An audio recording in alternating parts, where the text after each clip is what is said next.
Я видел последствия войны. Я был беженцем. Я стоял в очереди вместе с мамой за мукой, за кабачковой икрой. Я знаю, что война несет разрушение. Здесь-то точно не будет войны. Я помню эти слова. Здесь-то вот точно не будет войны. Рано утром нас мама разбудила и сказала: выезжаем все. Неподалеку от поселка Алкун на горных тропах поток ингушских беженцев под снегопадом и дождем, раздетые, только маленьких детей заворачивали в одеяло. Эту тропинку ингуши назвали тропой смерти. На ней уже погибли, сорвавшись в ущелье, десятки женщин и детей. Это все правда?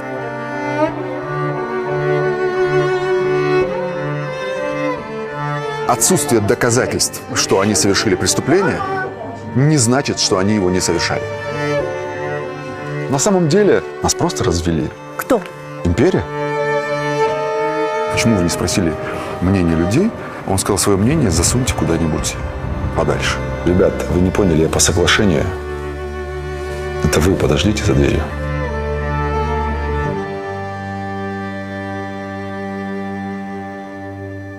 Калой, мы в Магасе, на башне Согласия. Это самая высокая точка Ингушетии. На равнине. Но если бы человеку, который спросил нас, почему мы снимаем в Ингушетии, ты должен был бы объяснить это в одном предложении, что бы ты сказал? Потому что здесь красиво. А твое сердце где? Здесь. Здесь. Абсолютно. Калой, в России 2023 года профессия адвокатов едва ли не из самых опасных. Какие ты находишь для себя слова, чтобы все еще в ней оставаться? Ну, смотри. Можно действительно, как делают многие мои коллеги, сказать, что нет, ребят, в таких условиях я не работаю. Уйти в бизнес, уехать из страны. Можно это сделать. Если все мы, кто так или иначе работает в России, сделаем так, сославшись на риски, сославшись на бесполезность, или как это сейчас любят, паллиативность помощи адвоката, что мы чуть ли не аниматоры и так далее, то останутся адвокаты-назначенцы. Либо приспособленцы. Да, те, кто будут как раз исходить из этих принципов, что бесполезно, давай лучше вот признаем вину и там пойдем дальше в суд и так далее. Можно так сделать, и это для кого-то будет решением. Но мне кажется, что в нашей стране еще остались коллеги, которые считают, что есть еще возможность как-то реализовать свои обязанности защитника. И иногда, когда это не касается политических дел, это действительно получается. И возможность из 10 помочь одному реально освободиться из тюрьмы, либо прекратить дело по каким-то нереабилитирующим основаниям, или хотя бы получить условный срок, когда ему грозил реальный, это хороший результат в нашей стране, и это то, что тебя мотивирует дальше двигаться. Я раньше следил за своей статистикой собственной. Сколько человек в год я смог освободить из СИЗО. Неважно, либо изменение меры пресечения, либо это по приговору освободить.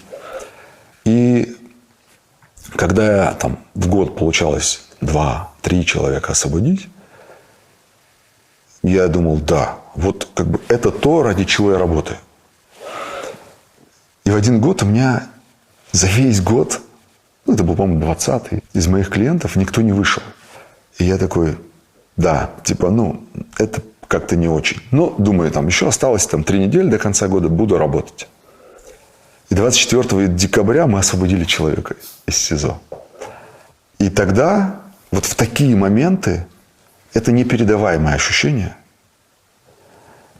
Ты для себя, сам себе говоришь, вот видишь, а ты хотел уехать. Или вот видишь, а ты хотел бросить. Ты помог человеку. Я считаю, что есть чем бороться и есть с чем бороться.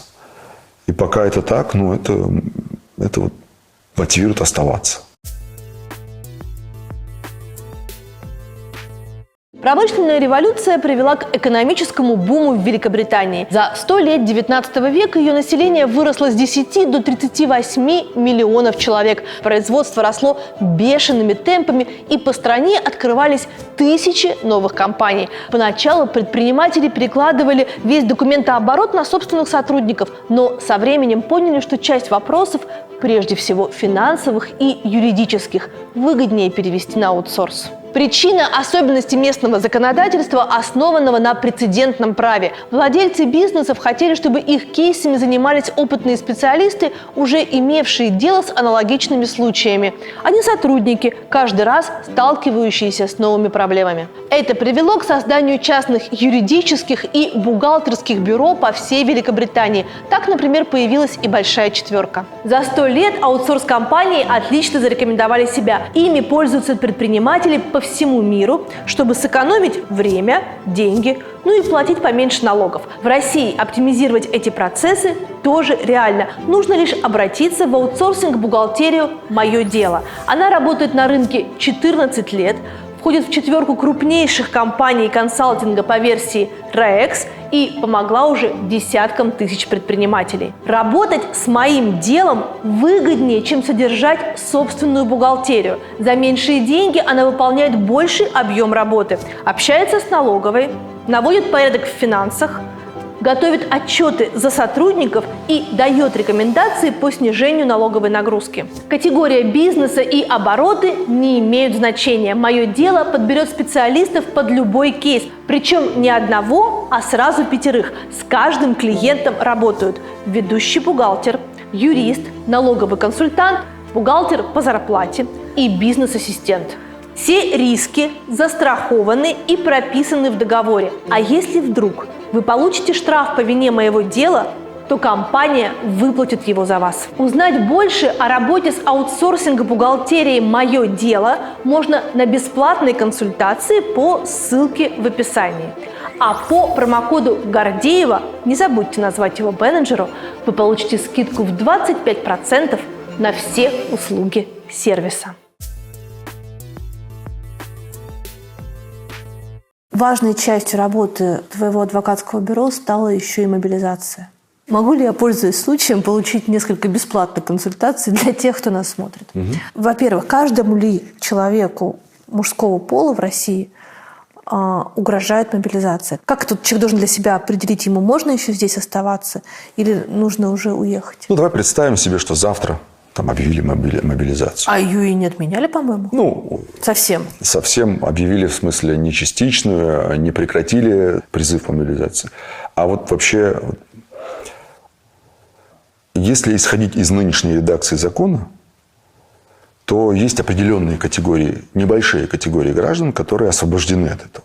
Там 5 детей, бронь, ухаживающий за инвалидом первой группы, там, да, единственный ухаживающий и так далее. Ну и таких людей забирали? Да, безусловно. Я буквально несколько дней назад читал статистику, отчет Генпрокуратуры, замгенпрокурора отчитывался, что они за мобилизацию признали незаконными призывов 15 тысяч человек. Это очень много. Это значит, что эти люди боролись за свои права? Да, они боролись за свои права, и это значит, что это только те, кому удалось. Но есть же те, кому не удалось. А есть те, которые не дошли до прокуратуры благодаря юристам, адвокатам, кто консультировал. Я, честно скажу, никогда не любил военные дела. То есть даже до мобилизации, когда речь шла о срочной службе, я говорил: так, ребят, вот военные дела, вон туда, я направлял там коллегам. Но когда наступила мобилизация, поток запросов вырос так, что я уже понял, что говорить о том, что обращайтесь к кому-то, бесполезно. И я решил разобраться сам. Я прям окунулся, там, потратил, по-моему, пару ночей на это. Но здесь важно понять, что на момент объявления официальной мобилизации я уже был готов. Потому что я, по-моему, числа 17 сентября у себя в телеграм-канале написал, что будет объявлена какая-нибудь недомобилизация. Это было очевидно. изменение уголовных статей, изменение другого законодательства, связанного в том числе изменением закона о мобилизации и так далее, было очевидно, что все. Вопрос лишь в том, когда. И я посадил своих ребят, кто занимается этими вопросами, дал им вводные все, сказал, что это вот так, это вот так, это вот так. Дальше уже в бою, так сказать, поймете, что делать. Но что самое интересное, я понял, что я тоже могу быть призван. Почему? Потому что последняя информация обо мне в военкомате была в 1998 году, когда я становился на учет. После этого я вообще близко не подходил к военкомату. Да, у меня был военный билет там, по итогам 27 лет, там, когда все, ты получаешь запас, как неслуживший. Но все равно у них нет же информации о моих 5 детей, там, о том, где я живу, где я работаю. У них ничего этого нет. И я в Твиттере написал, я еду в военкомат. Потому что мне нужно уладить сначала свои дела, а потом уже консультировать других. И заодно я решил проверить, как вообще военкоматы работают. Я пришел в военкомат, предоставил все документы, меня спустили там в военную призывную комиссию. Для меня этот поход тоже был полезен, потому что я стоял в коридоре. Я разговаривал с теми, кто пришел по повестке. Я разговаривал с врачами. Я разговаривал с теми, кто представлял тех, кто должен был прийти по повестке. И я узнавал ситуацию. Потом, конечно, были много других военкоматов, куда я ходил за других людей. И вообще история с мобилизацией – это была прям лакмусовая бумага того, как люди не знают своих прав. Вообще ничего. То есть, ребенка в поле бросили, и он не знает, что ему делать. Вот ровно та же история, то же ощущение. А можно ли идти в военкомат? А вот у меня диагноз такой-то. А вот у меня это, а вот у меня то. И мы активно начали консультировать. С 8 утра до 11 ночи я был ежеминутно занят. Я отлучался только там помолиться. Все. Я даже поесть не успевал.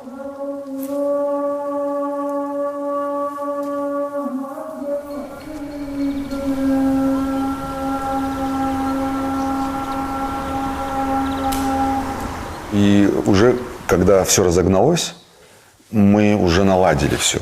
То есть ребята ходили по военкоматам, а я онлайн целым, например, группам мог помогать компаниям и консультировать их. Человек, который не хочет участвовать в военных действиях категорически и должен принять решение, он может здесь, в России, остаться и законными способами не пойти на фронт, или он должен уехать. Из чего он должен исходить? Есть 2 пути. Если ты остаешься. Первый путь. Ты идешь и не выполняешь приказ. И это уголовка. Например, тебя мобилизовали, у тебя нет оснований для освобождения. Все, ты поехал. Но доехав туда, ты не выполняешь приказ, например, ехать на передовую. Да? Ты говоришь, я отказываюсь. Тебе говорят, это приказ. Он говорит, я понимаю. Я говорю, окей, ты понимаешь, что это уголовная статья? Понимаю. Пожалуйста. Следствие, мера пресечения и так далее, и так далее. То же самое. Скажешь, насильно никого на фронт не могут отвезти? В таком случае нет. Есть другой вариант. Чем мы пользовались, кстати говоря. Если у человека были хоть какие-то основания для освобождения, болезнь, еще какие-то другие основания, и при этом его все-таки мобилизуют, то мы шли в суд. Важность в этом процессе заключалась в том, что поскольку мобилизация была впервые, и у судов не было никакого понимания, а что делать вообще с исками, они воспринимали это как риск, который на них накладывается, на судей. Например, человек оспаривает решение военкомиссариата о его мобилизации. Он его оспаривает, потому что он говорит, у меня есть такое основание, или такое, или такое. Когда он идет в суд, тут же заявляется ходатайство о наложении обеспечительных мер в виде его неотправки туда до разрешения дела. И в таком случае его оставляют в воинской части, и он не уезжает туда, пока не рассмотрит дело. И это было хорошим инструментом. Будет он действовать или нет сейчас, конечно, я не могу сказать. Поэтому, когда мы говорим о человеке, который попадает в зону риска мобилизации сейчас, сегодня, здесь. Да, кто это? Ну, во-первых, это, понятно, молодые люди, здоровые и так далее, у которых нет проблем со здоровьем. Это вот первое. Если ты здоров и ты служив, то, скорее всего, тебя заберут. И у тебя выбор такой. Либо ты, уезжаешь, либо ты, понимая, что тебя заберут, ты должен как бы выбрать для себя, готов ли ты пойти там, под статью.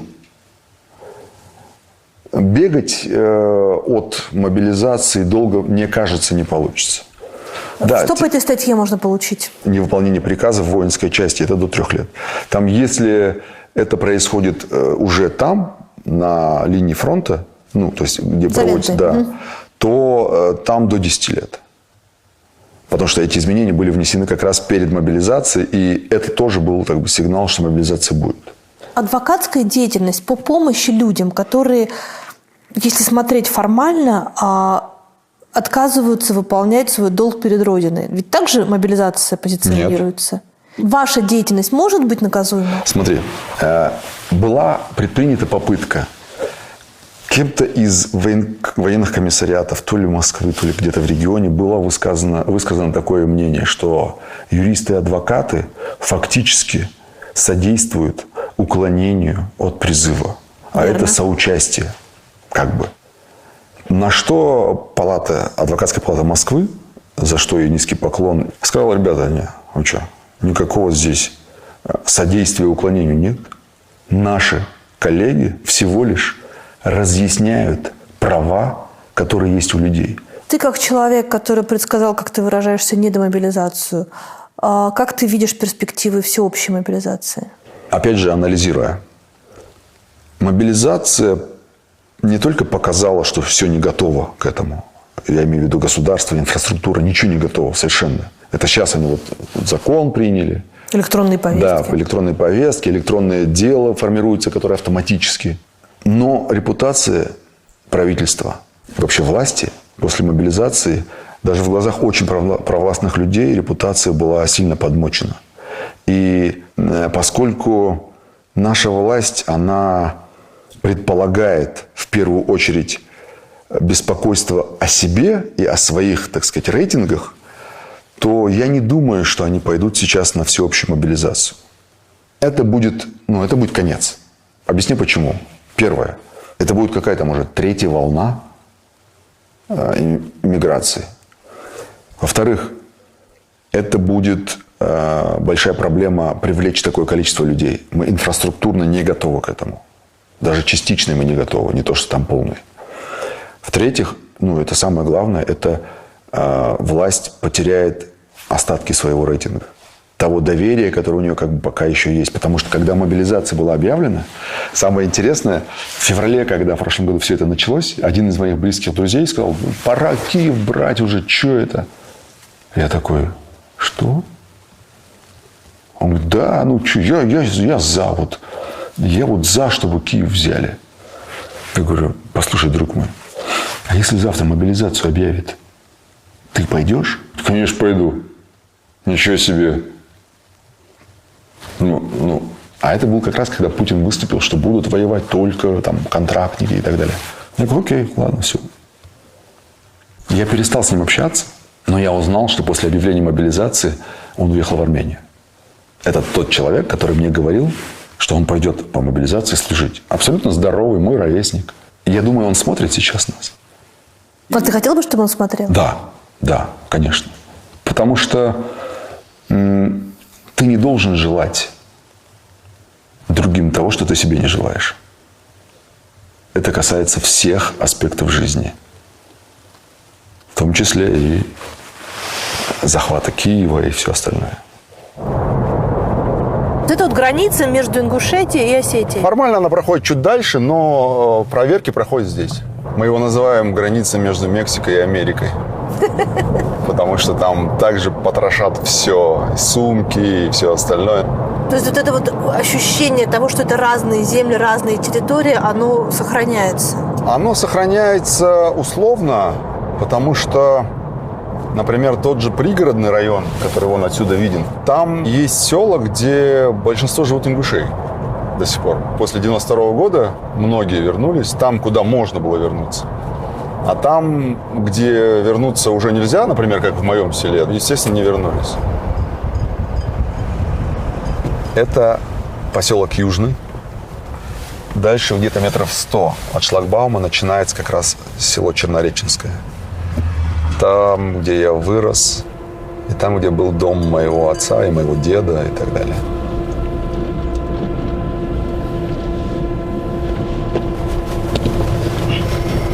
Вон впереди шлагбаум, после которого нас не пустят. Почему? Все, там начинается водоохранная зона санитарная, которая была придумана как раз после тех событий. Хотя за этим шлагбаумом еще 2 села находятся. Где я жил, и еще одно село Терк находится на правом берегу от военно-грузинской дороги. Больше туда не пускают. И там нет вообще никаких признаков, что там кто-то когда-то жил. В какой момент своего детства ты понял, что ты ингуш, и что ваша жизнь здесь не так, чтобы всем нравиться, что что-то может случиться, и вас отсюда могут выпроводить из своих домов? То, что я ингуш, я осознавал, наверное, с момента, когда я вообще что-то начал понимать. Потому что наш отец очень в этом смысле консервативный. Он меня и моих старших сестер заставлял говорить по-ингушски, когда мы не знали, а мы в детском саду всегда, конечно, говорили по-русски. И всякий раз, когда я неправильно ставил рот или падеж в словах, он меня наказывал и говорил: так, сегодня ты не получишь там того-то. Понятно, что впоследствии, когда ты уже становишься более осознанным, ты живешь среди своих родных, близких, односельчан, кто говорит всегда на ингушском языке. Это все выучиваешь, и традиции, и обычаи, они как бы впитываются в тебя. А что касается того, что кому-то здесь нравится или нет, что мы здесь находимся, никогда в жизни ни об этом не думал в этом контексте. Я помню, что мы с сестрой смотрели телевизор примерно 89-88 год и показывали события из Афганистана.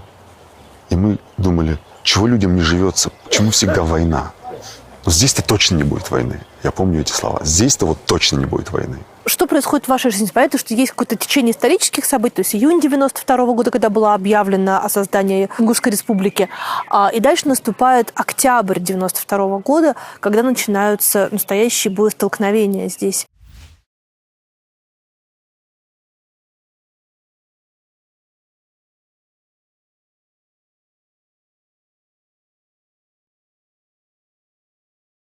В 20-х числах октября этот год я запомнил очень хорошо, потому что мы строили дом, и мы работали на стройке.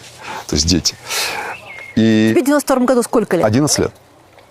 Вон там, между двумя этими большими столбами, собирались люди. Потому что по пригородному району происходили какие-то очень странные события, связанные с загадочными смертями. Где-то кого-то убьют, там задавят девочку на БТРе, там еще что-то, еще что-то. Опять же, я не могу сказать, что это стало причиной митинга. Я помню, приехал УАЗик сюда и БТР разгонять людей. И этот БТР убил моего близкого родственника. Стреляя в воздух, одному парню, по-моему, оторвало руку, из пулемета выстрелили в него, а брата моего троюродного его убило. Узнав об этом, его родной брат, он приехал сюда, и его тоже убили. И получается, 2 убили за один день из одной семьи. И это стало прям катализатором. И тогда, я помню, было напряжение. И мы с мамой, я помню, поехали во Владикавказ для чего-то там. Я помню мамину руку, которая меня сильно сжимала. Я запомнил этот момент. И я это запомнил, потому что мне было больно, а сказать ей мне было стыдно. И тогда я по настроению мамы понял, что что-то не так, потому что мы очень быстро вернулись. Это были 20-е дни октября. 30 октября рано утром нас мама разбудила и сказала: выезжаем все.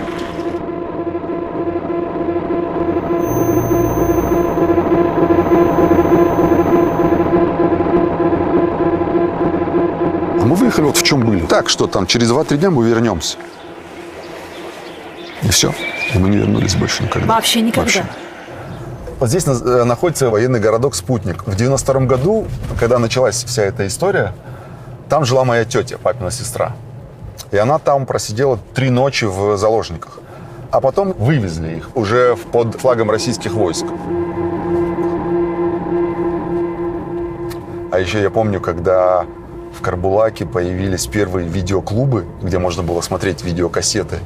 Там начало 93-94 год. И привезли какую-то кассету, где вот как раз были съемки этих заложников в подвалах. И я там увидел свою тетю, и мне так страшно стало. Я помню, мне было лет 12-13. И мне прям очень страшно стало, потому что я подумал, ну как это так? Это же моя тетя, как она могла вообще попасть туда?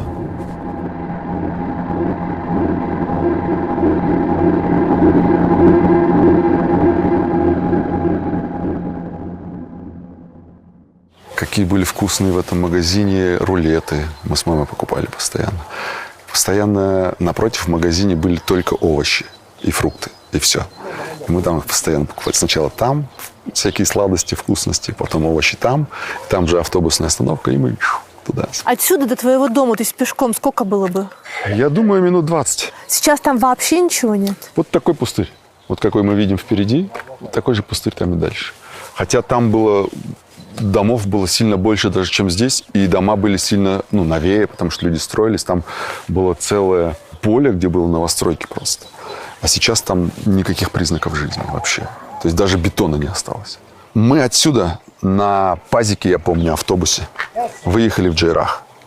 Мы пошли той самой дорогой по тропинкам через горы, туда, в сторону равнины, в Алкун, в Мужичи, в Галашки, вот туда.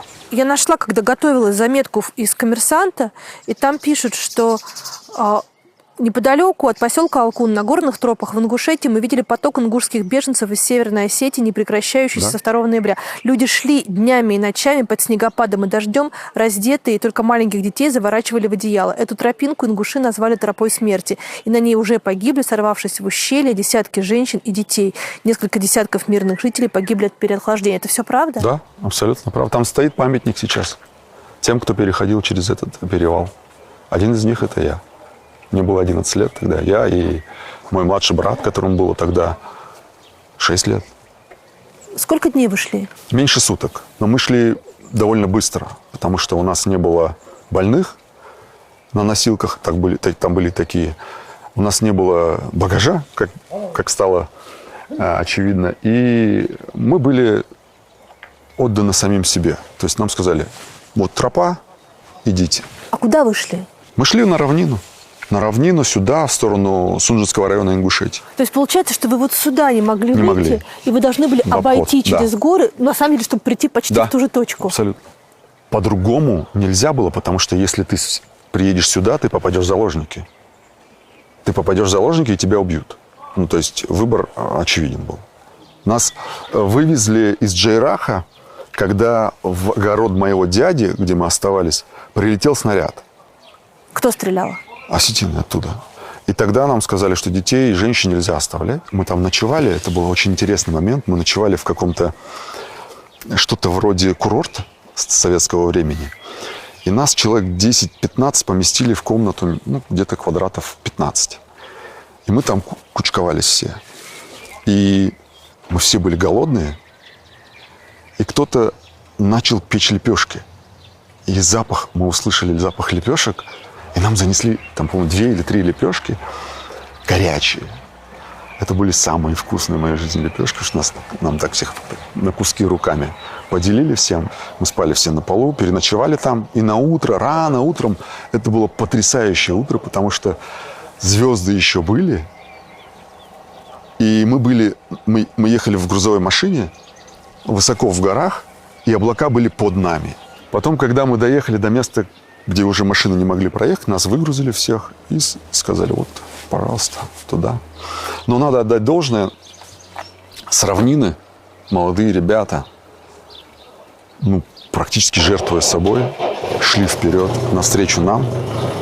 И кого не встречали, они прям друг другу передавали нас всех. И всегда нас подбадривали, я помню, они нас всегда подбадривали, говорили, вот сейчас за этим холмом, все, вы уже дошли. Там осталось чуть-чуть совсем. Мы заходили за этот холм, понимали, что это не так. Но когда мы дошли, кстати, это было первое мое интервью тогда.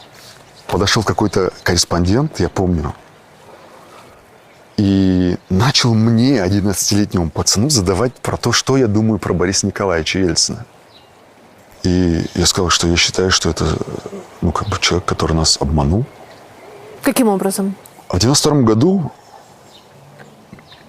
в период своей президентской кампании, Борис Николаевич приезжал в Ингушетию.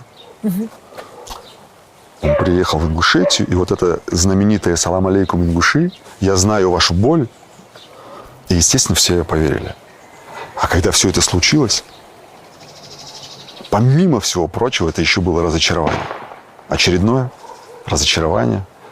Потому что события 1992 года, они в истории ингушей, они такие же трагичные, как и депортация, как и события середины 19 века. Это вот такие рэперные точки, после которых кривая поворачивалась не вверх, как должно быть развитие, да, а вниз. Как вам мама объясняла, когда вот вы в 92 году шли по этой дороге? Сколько вы, 30 километров прошли? Да, 32 километра. Как она вам объясняла, куда вы идете, что вы делаете? Ребенок же не может пройти 30 километров просто так, в холод. Я помню один момент. После того, как мы спустились на равнину, мы жили у моей бабушки. По-моему, не помню, недели 2-3. И я помню, нам привезли, поставили такие советские кровати, такие, знаешь, с сеткой внутри. И когда там на них положили какие-то бэушные матрасы, я понял, да, вот скорее всего это надолго, и я долго-долго плакал тогда. Ты замечал свое отличие от тех своих сверстников, которые не видели войны? В Москве, например. Конечно. В мелочах. Это было очень интересно. Например, я был в Орленке, в лагере Орленок в 93 году, спустя год как после беженец. событий. Да, меня там, как успевающего там, ребенка, отправили в лагерь. Я там провел месяц, октябрь, и я очень хорошо понял разницу. Потому что там были ребята из Москвы, из Питера, и там было совсем другое восприятие мира. Я пытался, конечно, там походить в каких-то вещах, потому что для меня это было новое, и мне казалось, что это там классно. Но какие-то вещи для меня были дикие. Например, там, когда ребята говорили, еда невкусная. Или там, когда бросали кусок хлеба, или он падает, они не поднимают. Или, такие мелочи, знаешь, когда там смотришь, вроде на нем кроссовки, еще их можно носить и носить. А он говорит, все, они надо выбрасывать. Ну, как выбрасывать? Это же нормально. Там дырок нет, там не протекает ничего, все нормально. Ты что? Глобально, конечно, ты разницы особо не видишь, потому что ты своими глазами не видел окопы, стрельбу, вот это вот. Когда ты год прожил после этого в очередях с мамой там за кабачковой икрой и за мукой, там, да, которую выдавали беженцам, и, конечно, мы ценили каждую вот эту вот вещь. Для нас кабачковая икра с черным хлебом был просто деликатес. Из 15 ингушских сел 13 было уничтожено в 92 году. Да. А куда делись эти люди? Они стали беженцами и жили в Ингушетии в основном. Многие живут в новостройках, в смысле, в новых домах, в смысле, уже построились. Потому что это традиция, обычаи. Всегда нужно иметь дом. Квартира – это место для того, чтобы пережить что-то. Да? Я недавно смотрел на Google карту и видел, как все наши села, начиная там от Назрани, заканчивая там Троицкой, они уже срослись все. То есть там все новостройки, дома. То есть уже тяжело отличить одно село от другого или город от села, потому что все застроилось, все. Это вот все оттуда, все люди, которые переехали отсюда, их дети. Вот я. Я классический пример ребенка, который выехал отсюда, вырос, построил свой дом, завел свою семью и живет уже не здесь. Угу. И таких десятки. А если бы не тысяч. Война, то ты бы здесь остался? Да, конечно. Я больше скажу, я здесь купил землю. Сейчас? Здесь, вот в этом селе, да. Ничего. Вон там. Вот там? Да. Я обязательно вернусь сюда. Я обязательно построюсь и буду жить здесь.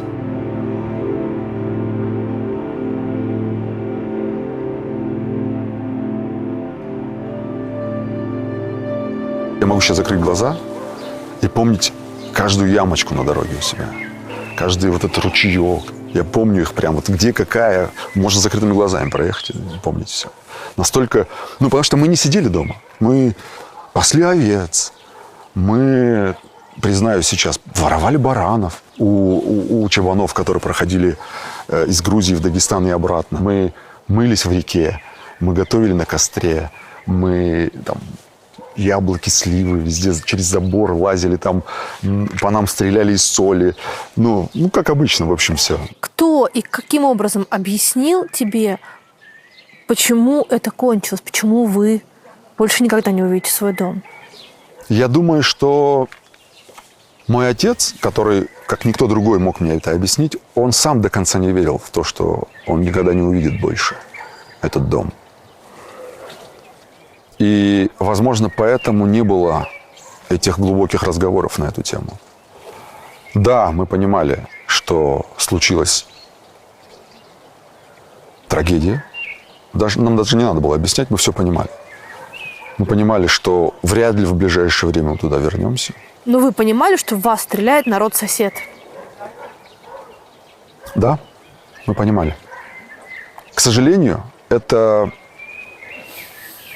накапливалось за годы. И это вылилось в то, что вылилось, только потому, что кто-то решил, что он не хочет возвращать не принадлежащее ему. Потому что закон о создании Ингушской республики предполагал возвращение пригородного района в состав Ингушетии. А, естественно, это никто не хотел допускать этого. При нормальном, мирном, демократическом разрешении этого вопроса это должно было быть примерно так.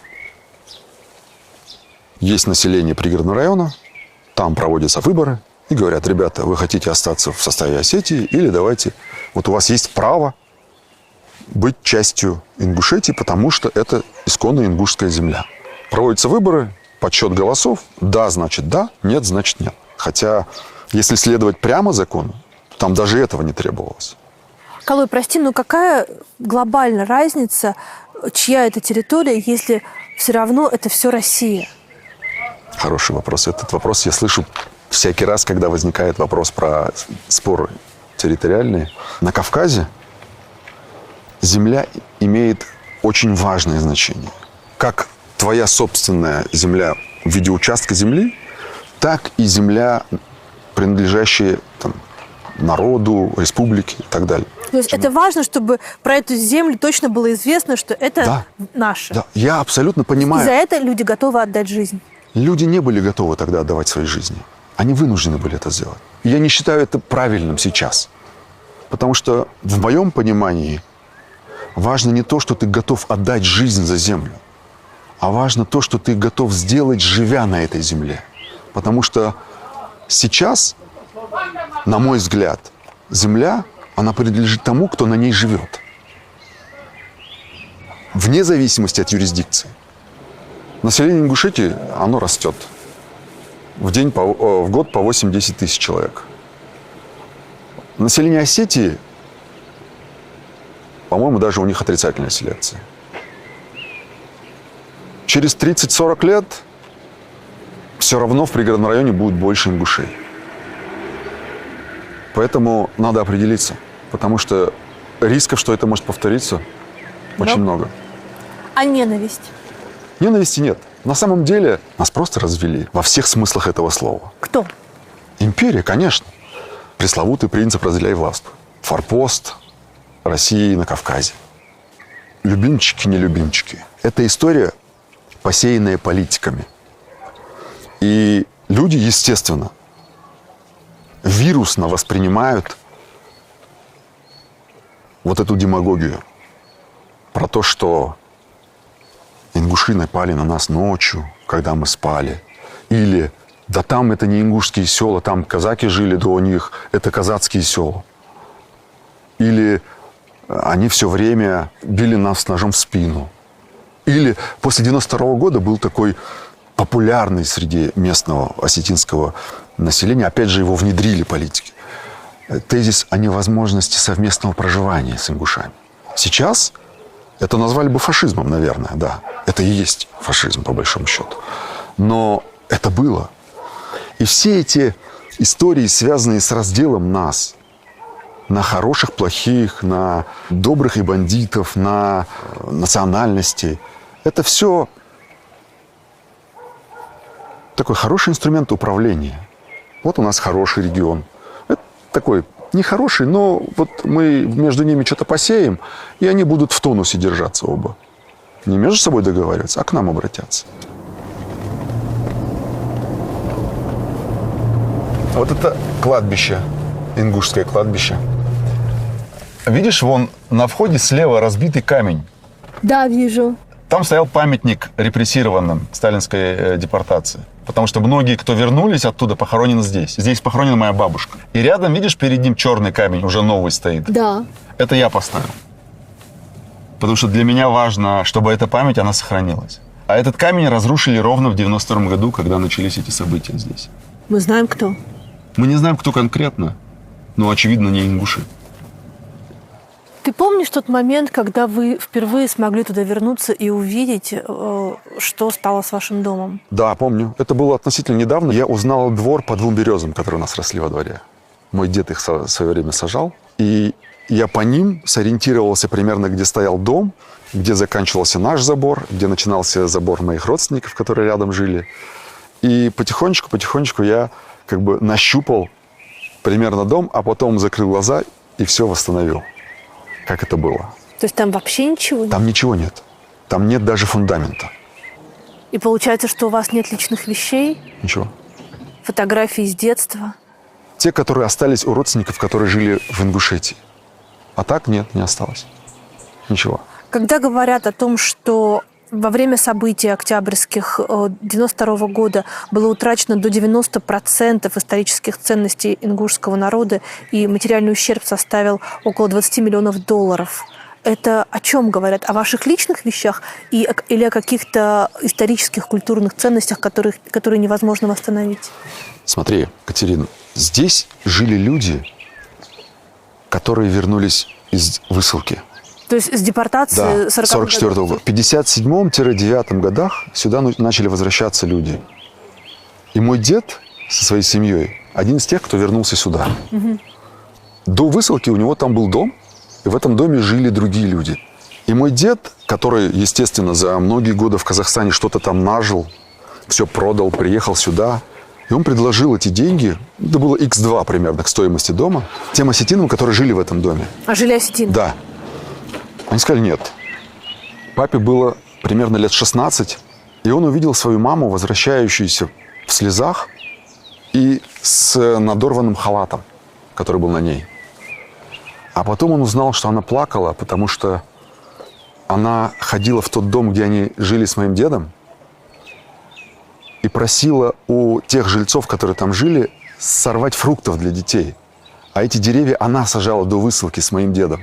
И там ее прогнали и натравили на нее собаку. И она плакала и возвращалась домой. И мой отец это увидел. У моего деда был такой сундучок, легендарный в нашей семье сундучок, в котором мой дед хранил револьвер.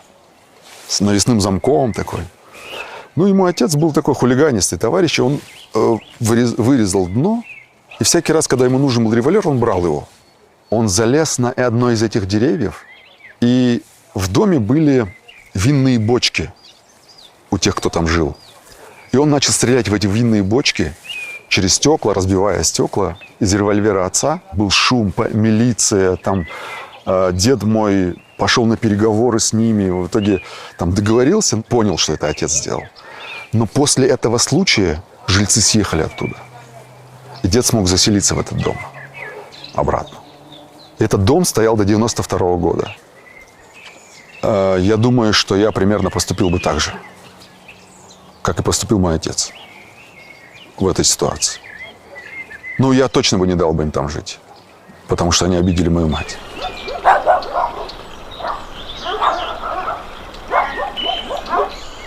А я здесь жил. Здесь вот в Чернореческом я жил. А фамилия-то? Ахильгов я. Ничего. Ничего, да. Зарета брат? Да, совершенно верно. Зарета моя тетя, да. Племянник? Да. Не А был. ну Сарды что идешь? Там. Напротив этого, лесхоза? Да, напротив лесхоза мы жили, Я да. была дома Я у только вас и не один раз. Мауляя. С моей родной тетей в одном Да-да-да, классе. вообще. Да. А что вам мешало здесь жить? Да если бы эту войну не замутили, здесь бы уже ни одного стена не было.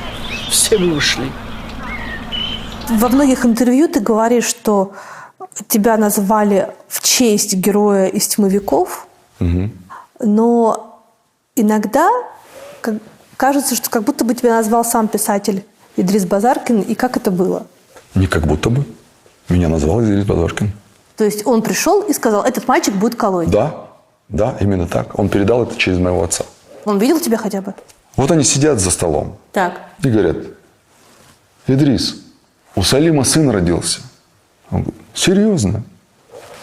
Колоем будет. Все. И они соглашаются. Ну, а как ты можешь перечить старшему? Идрис Базаркин был авторитетом. Я помню один момент, мне было года 4. Он сидел в нашем доме в пригородном. Было много людей. И он сидел за тамаду, за главного. Я так заглянул, и он мне сказал: это же Колой, иди сюда. Ты знаешь, в честь кого тебя назвали? Ну, мне говорили, Колой. Ты не можешь быть плохим, потому что ты Колой. Я так понимаю, что в Ингушетии, как и во многих других кавказских регионах, очень важно, из какого ты тейпа. Да. Из какого ты тейпа? Ахильгова – это тейп Цицкиевых. Он происходит от слова «цицк» по-ингушски – это кошка. Потому что родоначальник нашего рода, его назвали Цицком. Он был маленьким ребенком, его проткнули штыком и выбросили в обрыв. Там его нашла женщина, его выкормила, вырастила, и она его назвала Цицком, потому что он выжил. И оттуда пошла фамилия Цицкиева. И вот Ахильг – это был его потомок. Фамилия Ахильгов произошла от него. Твой отец занимался политикой в советское время, тогда, когда это не сильно поощряемо. А каким образом ему это удалось, и продолжил ли он после уже перестройки? Политическая активность моего отца, она была связана исключительно с пригородным районом. И речь шла о восстановлении вот этой исторической справедливости, о возвращении исконно ингушских территорий и так далее, и так далее. Но я думаю, его деятельность началась как раз с митинга, который был в Грозном в 1973 году. В Грозном проходил 100-тысячный митинг. 100-тысячный митинг Да. в 1973 Да, году? это был просто отвал башки в тот период, потому что в Москву доносились именно такие цифры. И прислали десант из Москвы, да, разгонять митингующих. В минус 27 в Грозном, по-моему, на третий день, как раз 21 января, людей разгоняли холодной водой. Одним из тех, кто разгонял в тот момент, был нынешний справедливорос Сергей Миронов. Ты откуда знаешь? Отец его узнал впоследствии. Да, он десантник, и их возили туда. И даже в каком-то из своих интервью Миронов говорил об этом эпизоде, что их отправляли в Грозный. Он, правда, не говорил, что их разгоняли холодной водой в минус 27, но просто там наводить порядок. Вот. А чего хотели митингующие? Просто возвращение пригородного района. Все. Надо понимать, что в тот период, 1973 год, это не так далеко от депортации. И возвращенцам из депортации чинили много препятствий. Они не могли прописываться, они не могли нормально приобретать жилые дома.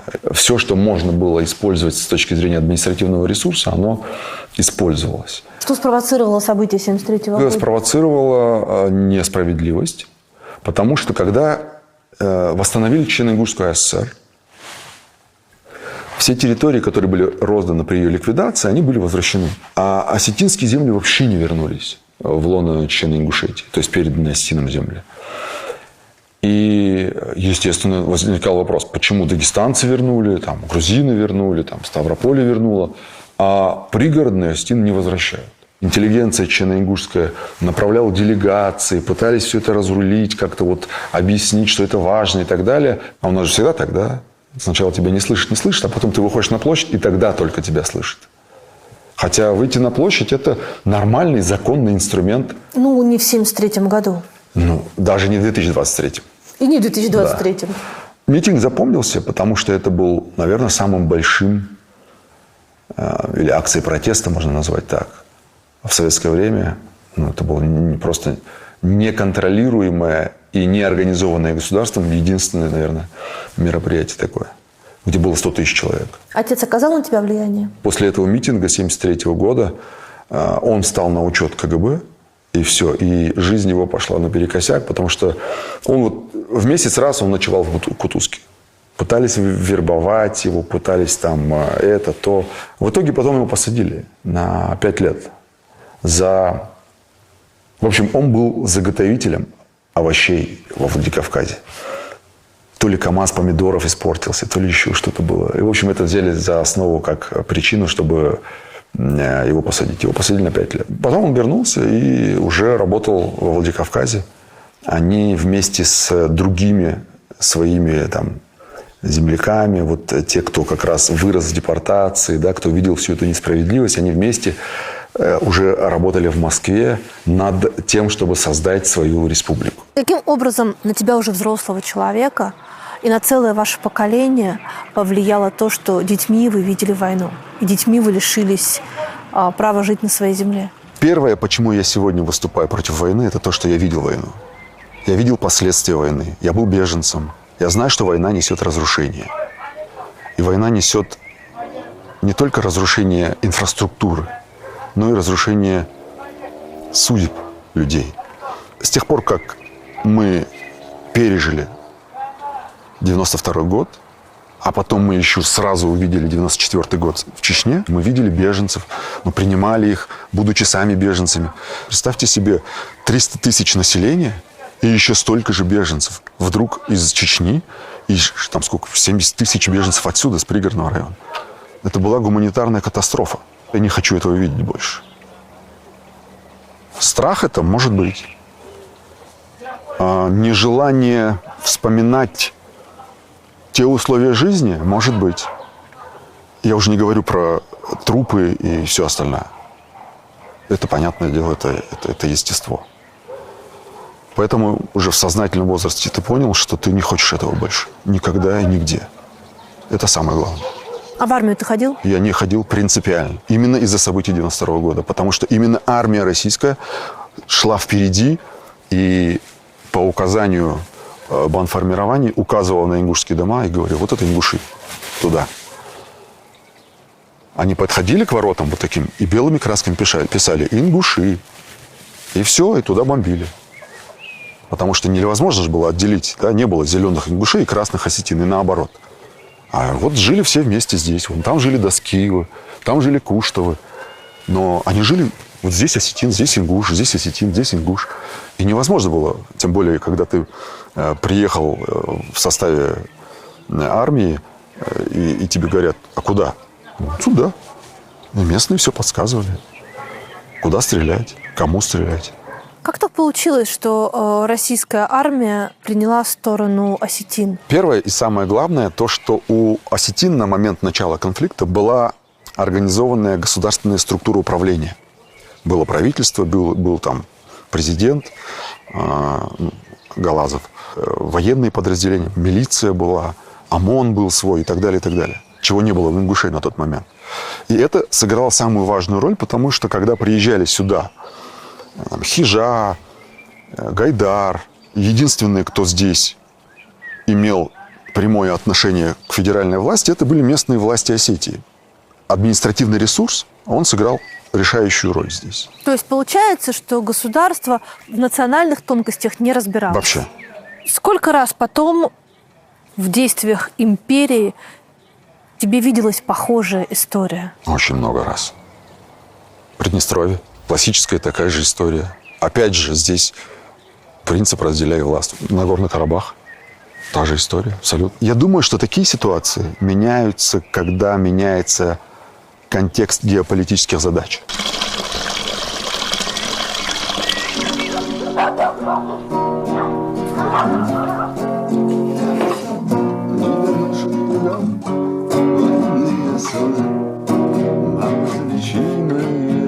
Солдат, солдат, забытый Богом в страну, Багира, скажите мне, какого романа? Баги, баги нью, какого романа? Баги, баги нью, какого романа? Это мы с детьми играем, такие попури всякие разные. Ты в детстве выбирал между тем, чтобы стать футболистом, музыкантом и адвокатом. Да, примерно так. Ну, это, мягко говоря, не одно и то же все. Потому что мне все нравилось. Футбол мне нравился, потому что я этим занимался каждый день. Музыка мне нравилась, потому что мы тоже этим занимались параллельно с ребятами. А юриспруденция мне понравилась с момента, как я посмотрел фильм «Фирма» с Томом Крузом. Да. Молодым еще. Мне папа привез видеомагнитофон из Москвы. А мы еще жили в такой маленькой квартире, 3-комнатной, 6 детей, там все. И у нас была возможность смотреть видеокассеты. Она была не у всех тогда. И я до дыр досмотрел этот фильм. Я уже к 9 классу, там 9-10 класс, я уже определился, что это будет юриспруденция. Именно адвокатура, не прокуратура, не суд, не следствие, а именно адвокатура. В конце 90-х все могло пойти не так, потому что ты вдруг оказался внутри очень популярного коллектива «Мертвые дельфины». На моей луне я всегда один. Разведу костер, посижу в тени. На моей луне. Я тебе скажу честно, когда я готовилась к интервью и обнаружила этот факт в твоей биографии, я обалдела, потому что я была фанатом группы «Мертвые дельфины», но про тебя не знала. Угу. Как это все произошло? Объясняю. Значит, в Назране открывался новый лицей, который тогда президент Аушев открывал, и он очень ратовал за образование и так далее. А я и 2 моих товарища, мы были ведущими открытия лицея. И приехал какой-то чувак, такой в кепке, в джинсах, какой-то там, в кроссовках, который озвучивал все это мероприятие. Микрофоны нам ставил, пульт, там что-то у него синтезатор там. И разговаривал он очень модно. Там типа такой весь на шарнирах. И мы такие, типа, прикольный чувак. А давай познакомимся. А давай. Подошли, что-то там, как зовут? А, меня зовут Артур, а вас там то. Ну, я вот работаю в филармонии, поскольку мне надо что-то зарабатывать. И я вот озвучиваю такие мероприятия государственного характера. А так я, типа, пою песни. А какие песни ты поешь? Ну, вот я сейчас спою, давайте. А мы там, типа, такие, знаешь, молодые, там, сколько нам, 14-15 лет. Типа, а давай мы станцуем, давай, типа. И мы станцевали втроем, пацанами. И он такой, у меня есть идея. Типа, давай я буду петь, а вы будете мне, там, типа, танцевать, и мы сделаем группу. И на этом же открытии лицея, когда уже было мероприятие само, мы подготовили танец под одну из песен Артура. И это зашло. И люди такие, типа, какая крутизна, типа, парни, вы молодцы, там, то-то-то. Это было 1 сентября, открытие лицея. 23 сентября мы давали первый концерт свой. Где? В Назране, в ДК. Ну, понятно, что мы уже там какие-то слова выучили песен, которые были у Артура там. Но основная наша роль была это вот поддерживать такую тусовку на сцене. И мы дали 2 дня подряд концерт. 2 дня подряд был битый аншлаг. И тут вдруг какие-то там нон-стоп. На английском языке написано. Все такие, типа, да, я помню, билет стоил 6 рублей. И собралась вся молодежь из университета, 1, 2 там, института, еще что-то. А у нас, чтобы ты понимала, на концерте готовых 6 песен. Мы посадили своего подсадного человека в зал, который нам присылает записку после того, как мы спели 6 песен. Типа, парни, вы такие классные. Типа, а повторите песню «Смех или плач». Чувак написал записку, такие, о, ну что, повторим? Те такие, да, там повторим. И мы повторяем ее. И посыпались записки просто куча. А повторите эту песню, а повторите ту песню. И так мы растянули концерт там чуть ли не на 3 часа. И да, мы загремели. Ну, то есть, начали греметь по республике, о нас говорили, все там, типа, это вот они идут, это вот они идут, там пальцем показывают. Артур написал первую серьезную такую тематическую песню. Называлась она «Песня мертвых дельфинов». Мы ее записали, и мы решили, что, типа, чуваки, пора переходить на живой звук. И когда мы решили, кто на чем будет играть, это был очень смешной момент. Артур говорит, Калой, ты будешь играть на бас-гитаре. Я говорю, хорошо. Мне дают бас-гитару, а там 4 струны. Я такой, не понял, а почему у меня 4 струны, а у Амира 6 струн. Типа, это как так? Я начал покупать видеозаписи уроков и начал учить. Был такой Джон Патитучи, итальянец. Да. Крутой басист. Вот я у него учился по видеоурокам у него. Через полгода мы уже были готовы давать концерт. А какой состав группы в этот момент? В этот момент Артур вокал, Амир Куштов был гитаристом, я был басистом. И позже, чуть позже, появился Аслан Булгучев, был барабанщиком. Вы первая ингушская рок-группа. Да, можно так сказать. А почему в Википедии про группу «Мертвые дельфины» написано, что она образована в 96 году в Чечне? Это была идея Артура. Да не обидится на меня Артур. Но это была его идея, чтобы вот таким образом некий пиар сделать, что в 96 году в войну родилась такая группа и так далее. На самом деле эта группа родилась в Назране. Вот мы как бы ее основатели. Но Артур беженец из Чечни. Да, Артур беженец из Чечни. Он в 96 году жил здесь у родственников под Назранью и работал в филармонии. Да, это так. То есть группа полностью состояла из беженцев? Фактически, да, потому что я был беженец оттуда, Амир был беженец, и Артур был беженец. И Аслан, который потом пришел, беженец был из Грозного. Тогда сам термин «лицо кавказской национальности» звучал из каждого утюга. И мы же тоже как бы лицо кавказской национальности. Мы попали... Была такая передача на СТС. «Сова» называлась. Угу. Уже все. Съемка, то там. А что за ребята? Там то ингуши. Откуда? Что ингуши? Не, ребят, давайте так. Не будем. Все, давайте, все. И все. И нас там просто вырезали. Но потом вы попадаете на нашествие. 2 раза. Да. Артур знакомится с Мишей Козыревым. И Артур... договаривается с ним о том, что на студии нашего радио записывается одна песня, которую мы сами выберем, и в эфир выходит эта песня в программе «Худсовет», если помнишь такую. И тогда Артур вспомнил эту песню. Точнее, я напомнил Артуру эту песню. Эта песня вообще была написана в 96 году в автобусе из Барсуков в Назрань, по-моему. Прям вот был холод, и Артур ее написал буквально по дороге на моей луне. Я еще помню, что Артур рассказывал, что еще автобус застрял в зиму. И они там долго, он поднимался на как-то подъем, и пока он поднимался, он там писал эту песню. И когда он ее спел, я сказал Артуру, эту песню надо оставить на тот период, когда мы будем знаменитыми. И Артур сказал, да, ты прав, надо ее оставить. Это вот прям, там надо аранжировку классную сделать, все. И аранжировали ее без меня, ее записали. Но когда ее ставили в худсовет, я уже вернулся, и мы вместе сидели, и вот так вот. Ты слышал отзыв? Да, круто, да, давай, сейчас слушаем опять. Потом опять. Ты слышал отзыв? Там было, по-моему, то ли 10 звонков в эфир, что-то такое. И 10 из 10 сказала круто, типа, хорошая песня. И все, это стало такой отправной точкой, когда группа «Мертвые дельфины» стали знаменитыми. Хит-парады 2 месяца были на первом месте в чартовой дюжине. Потом я уехал в Америку, и как раз было нашествие. И я помню, что... я не участвовал в нашествии, поскольку я был там. Но... То есть триумфа ты не видел? Да.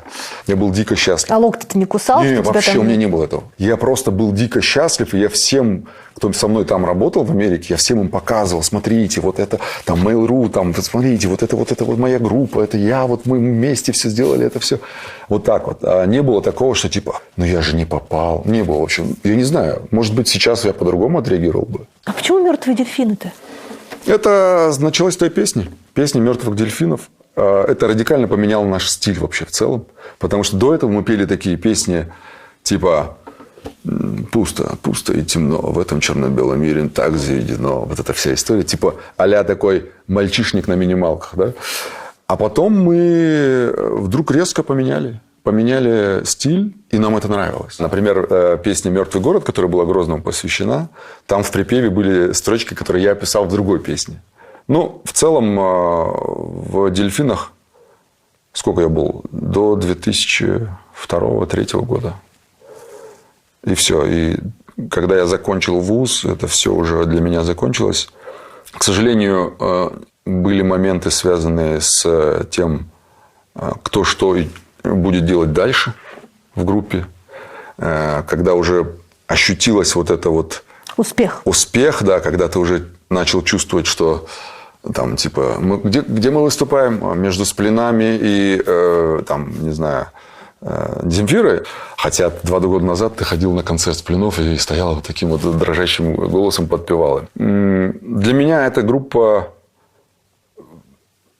по сей день близка. Мы общаемся со всеми участниками. Амир сейчас, по-моему, в Америке, Артур в Германии, Аслан в Москве. В целом, я думаю, что таких мертвых дельфинов, которые были до, я думаю, вряд ли будут. У тебя какая любимая песня? «Квазимода». Ой, я не помню. Она не была записана на студии. Она писалась в демо-версии. И мы ее играли на концертах. Но она не попала в первый альбом «Одуванчики для канареек». Я надеюсь, Артур меня простит за мой вокал. Тысячи глаз пожирают меня, тысячи мук на куски меня рвут, тысячи фраз убивают меня, тысячи рук по ступеням ведут. Скрип каждой ступени мне режет колени. Пусть увидит хоть кто-то всю любовь эшифота. Я его отражение, я их мысли течение. Я ужасней урода, я Квазимода. Стон, колокольный звон, это крик моей горбатой души. За то, что я урод, порванный народ, удары считая, меня убивает. Можешь себе представить себя, если бы ты остался в группе? Да, конечно. Если представить себе, что мы правильно выстроили отношения в группе и отношения с наемным персоналом, я думаю, что вообще нам ничего не мешало бы. Ну, ты сейчас как про бизнес говоришь. Это бизнес. Абсолютно. Есть такое расхожее выражение, что идея ничего не стоит без реализации. А реализация идеи, она зависит от 2 факторов. Первое – это дедлайны. Второе – это проверка гипотезы. Да? То есть, если у тебя что-то из этого хромает, то ты никогда не реализуешь эту идею. Гипотеза, очевидно, понятно, что она выстрелила. Там песни «На моей луне» было понятно. Тут нужно было просто выстроить правильно, как бизнес-процесс. Съемки клипов, выделение денег, как это все происходит, кто выделяет, что он получает взамен и так далее, и так далее. То есть, это все должно было быть выстроено. Этого не было. Как и у любого бизнеса, есть такая точка пика, где ты должен использовать шанс. Вот ты этот шанс использовал, ты полетел дальше. Ты его не использовал, ты спустился вниз, и там уже остаешься где-то в ночных клубах и так далее. И у нас не было вот этого момента. Я думаю, что если бы мы остались в группе, то, скорее всего, что-то подобное мы бы сделали. И я не думаю, что мы бы играли хуже там Би-2 или там других наших классных музыкальных групп российских. Хотя, честно, вот эту песню до сегодняшнего дня я не играл несколько лет, по-моему. Как ты оказался в Гарварде? Это правда, что ты мечтал об этом с детства? Я, когда заканчивал школу, мне папа сказал: ну что, куда? Я говорю: ну, мне бы в Гарвард. Куда? Ну, там, в Москве. Вот давай, вот там сейчас открылась классная там академия, налоговая академия. Вот давай туда. Ты за деньги учился или так? Я поступил на платную основу. Поскольку со мной был еще мой двоюродный брат, и у них не было возможности платить, мне папа мой сказал так: вот деньги, я их заплачу за первый семестр. Дальше как-нибудь сами. В итоге мы бурно начали учебу свою. Я там собрал команду КВН. Мы там какие-то там за академию там какие-то там награды начали получить. Это первые полгода. И вдруг у нас был потрясающий проректор. Он сказал: зайди ко мне. Я говорю: хорошо. Я зашел. Он говорит: Я, насколько знаю, вот вы были вынужденными переселенцами. Вот там, я говорю, да. А можешь мне представить подтверждение, удостоверение, там что-нибудь такое, там, может, пенсионные у мамы есть, там, и папа, еще что-то? Я говорю, да, конечно, могу. Он говорит, привези. И свои фотографии не забудь. Я привез. И он говорит, ну, в общем, я тебе хочу сказать, мы тебя переводим на бюджетную основу. Я этого не просил, ну, классно. Но это был, на самом деле, показатель того, как они ценят своих студентов, да. А что касается Гарварда, то понятно, что никакого Гарварда тогда не было. Я поехал по программе Walk and Travel в Америку в 2001 году. Это как раз из-за чего я не попал на нашествие. Но я там оказался в период, как раз, когда были эти атаки на башни. Я был в Бостоне тогда. Я поехал в Гарвард. Просто посмотреть на кампус. Такой посмотрел, погулял там, что-то. И думаю, ну, классно, конечно, здесь было бы учиться. И уехал опять. А Work and Travel кем работал? Я работал в магазине Saks Fifth Avenue в Хайаносе. Город маленький такой, туристический город был. В 2017 году я по работе слетал в Америку. Мы полетели там в Чикаго. Там провели несколько дней. И я другу говорю, с кем мы были. Я говорю, погнали в Бостон. И Наталья Синдеева мне говорит, о, ты в Бостоне, я могу тебе дать классного гида. Я говорю, давай. И она нам проводит потрясающую просто экскурсию по Бостону, включая Гарвард. И я говорю ей, слушай, а что нужно, чтобы сюда поступить? Она говорит, посмотрите программы на сайте, какие, ну, куда вы хотите именно, по какой программе учиться, и тогда, типа, в зависимости от программы есть разные условия поступления. Вот это был осень 2017 года. В феврале 2018 я начал учить язык, потому что я не знал языка. Каждый день в 8 утра в моем офисе начинались занятия. Была первая попытка, она провалилась, поступление. Потом я улетел в Лондон, там готовился. В общем, вторая попытка провалилась, еще готовился. И вот с третьего раза я поступил. Доволен? Дико. Не было у тебя ощущения после Гарварда и после понимания того, как более-менее устроена американская система адвокатуры, что здесь мы живем в Средневековье?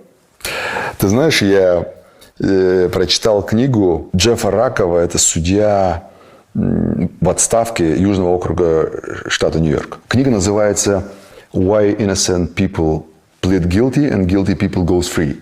Там он описывает, ну, точнее, критикует судебную систему Америки. И он говорит про такие вещи, там, мол, типа, вот, посмотрите, у нас черных в тюрьмах больше, чем белых, это несправедливо. Почему у нас избирают меру пресечения, там, залог, а это... Ну, короче, если проецировать на нашу ситуацию, это вещи из области, там, типа, а давай поразмышляем, знаешь, вот как могло бы быть? Конечно, я ощутил большую разницу, колоссальную разницу. И я участвовал один раз в качестве свидетеля в процессе в Америке.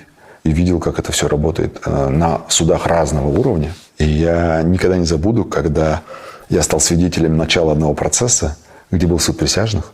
И там такой, ну, классический судья из фильмов подошел к присяжным, так, знаешь, тяжело оперся на перила, где присяжные сидели. И он на английском языке 27 минут им говорил про то, на что они должны обращать внимание, как они должны судить. И он сказал такую фразу. Если у вас есть хоть малейшие сомнения в том, что человек виноват, лучше его оправдайте. И пошел, сел на место. И тут ты вспомнил, что ты живешь в стране, где 0,3% оправдательных приговоров. Я, размышляя на тему, почему все так, заметил одну очень важную вещь, на мой взгляд. Потому что в нашей стране культ обвинения, но нет культа защиты. А в Америке наоборот. Если посмотреть на любой американский фильм или сериал, то там обязательно в каком-то моменте действие разворачивается в суде.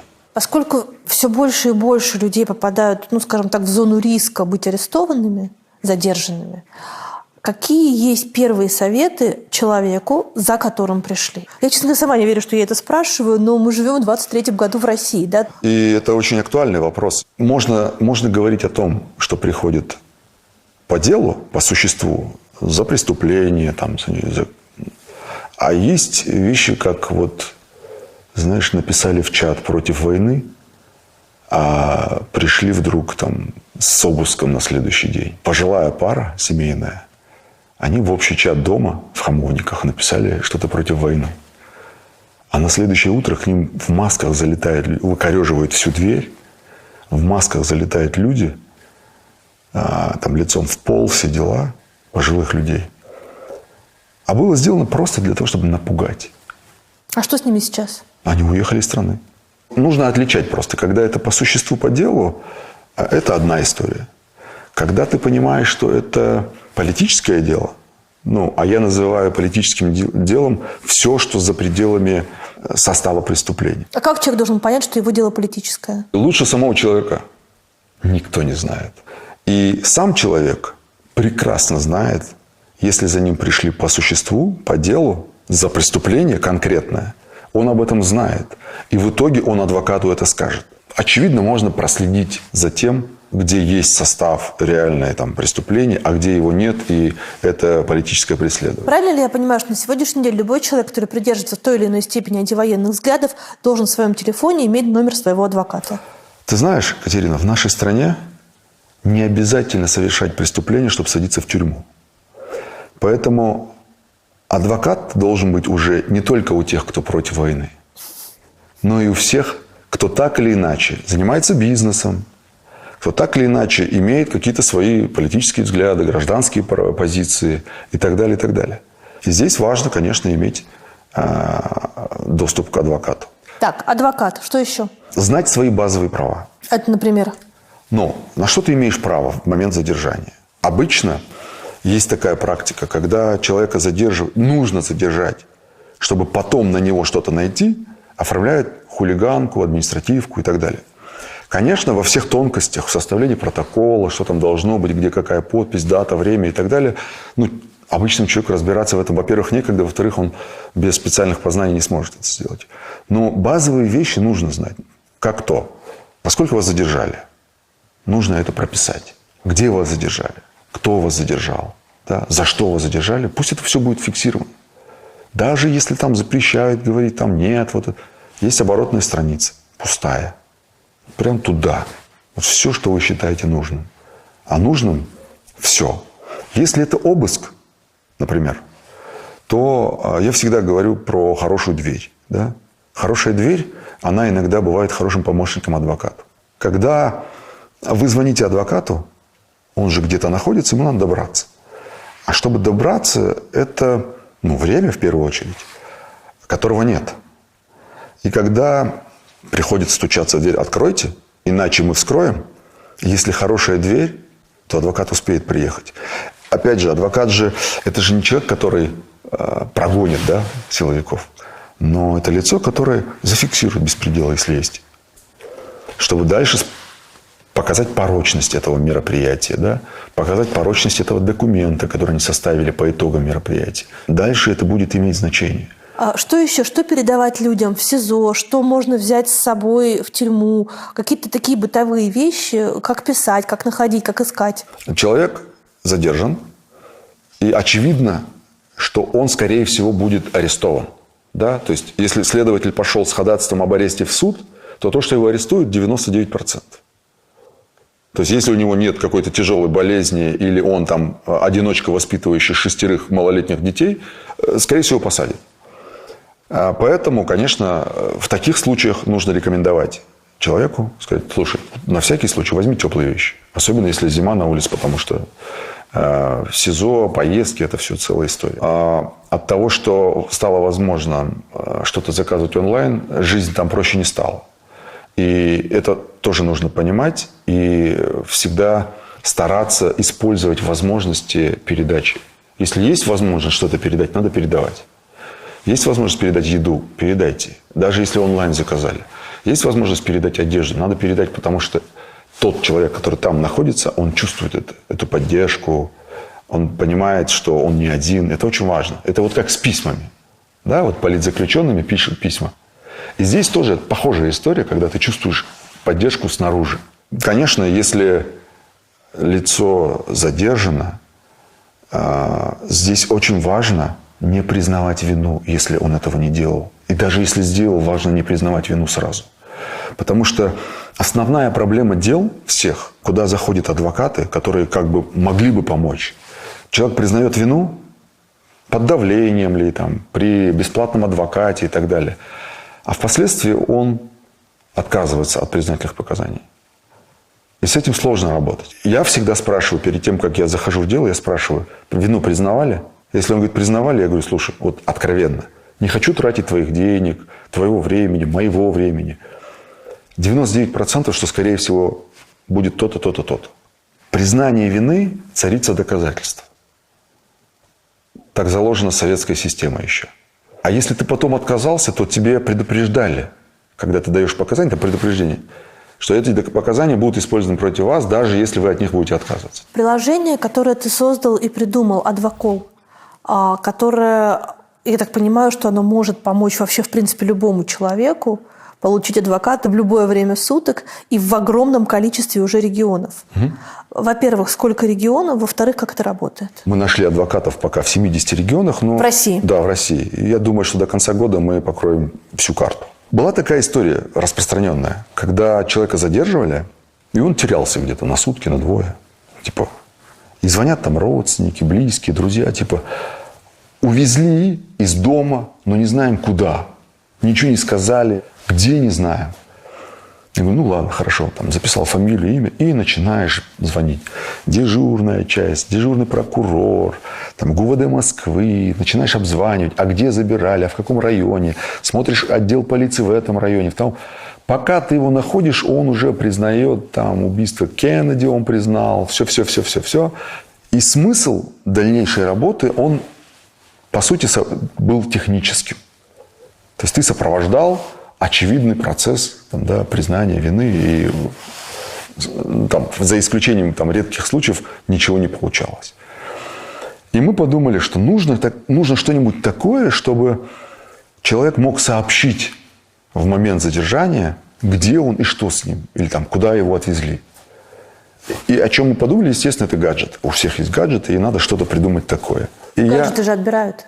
Да, но ты нажимаешь, и даже пусть забирают. Заявка пришла, все, мы уже видим, что с человеком что-то не так. И сейчас мы еще совершенствуем эту историю. Мы сейчас докрутили туда, с нажатием кнопки включается автоматический диктофон. Запись идет не в телефон, а в облако, которое у нас под контролем. Там целая это законно? При его согласии это законно. И когда мы типа анонсировали это, по-моему, на радио Бизнес ФМ, анонсировали эту кнопку, я об этом рассказываю, как моя гордость такая, знаешь, Генри Маркович Резник, которого я безумно люблю как специалиста, как классного вообще, как человека. Он сказал, ну какой идиот будет вызывать адвоката, которого он не знает. Я такой думаю, ну неужели все имеют знакомого адвоката? Что-то начал грузиться там сначала, потом думаю, нет. Все-таки, я думаю, что все-таки в этом есть польза. Будем тестировать. А затем я как-то пересекся с Игорем Маном, известным маркетологом. И я говорю, смотри, Игорь, говорю, вот такая история. Генри Маркович сказал вот так. Он сказал, что какой идиот будет вызывать незнакомого адвоката. И он мгновенно, вообще не задумываясь, сказал, идиот, у которого нет адвоката. И я подумал, ну вот оно. Ну, как бы, значит, правильно я думаю. Потому что не у всех есть адвокат. И все, и мы сосредоточились на этой идее.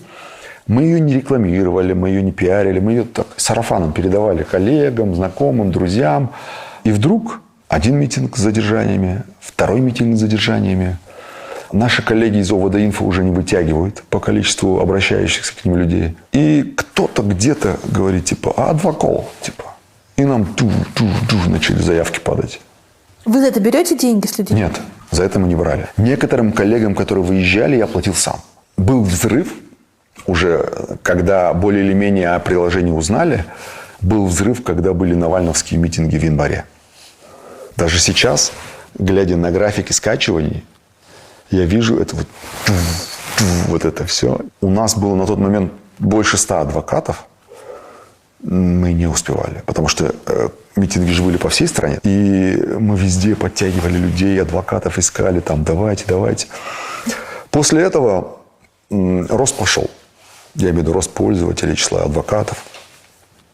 И вот он естественным образом дошел до мобилизации И в мобилизацию случилось с нашим приложением просто что-то невероятное. И всем до единого, кто к нам обращался, а это вот как раз около 1500 человек, мы дали бесплатно консультации. То есть вы фактически выполняли роль правозащитной организации, не будучи ею? Да, мы абсолютно были такой адвокатским проектом.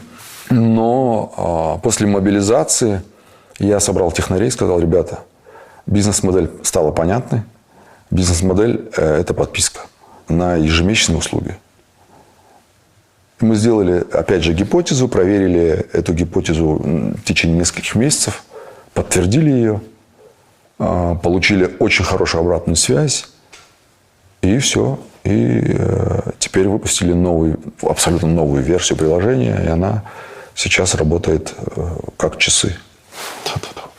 Был ли момент, когда ты вот прям для себя понял, что Адвокол работает, и вот он действительно кого-то спас? Да, я сам выезжал как адвокат. То есть ты сам тоже ездил на... Да, потому что для меня было важно, чтобы люди почувствовали, что есть обратная связь. И когда мы спасли одного человека от реального ареста, и это было близко, и я сам поехал, и, соответственно, мы его там вытащили из отдела полиции, хотя полицейский мне говорит, что у нас нет такого. И это вот как раз про решение задачи, о которой я изначально говорил. А как ты его нашел? А потому что по я геолокации? Да, я его вижу. Я вижу его, и мне когда дежурный говорит: у нас такого нет. Я говорю: вот видишь, синяя точка. Он говорит: да, это я. Я говорю: видишь, красная точка. Он говорит: да, это его телефон. Ты видишь, мы в одном здании находимся. Он говорит: а это что за типа приложение? Я говорю: это не важно. Важно, что его телефон находится у вас в отделе здесь. А значит, и он сам здесь. Короче, я пробился на 2-й этаж. И я начал по коридору просто там заглядывать в кабинеты. Я говорю: там, Михайлов? Он говорит: да. Я говорю: я твой адвокат. Он говорит: да, я понял. А мне опера говорят так. Типа: а вы адвокат? Я говорю: да. А подождите, пожалуйста, за дверью.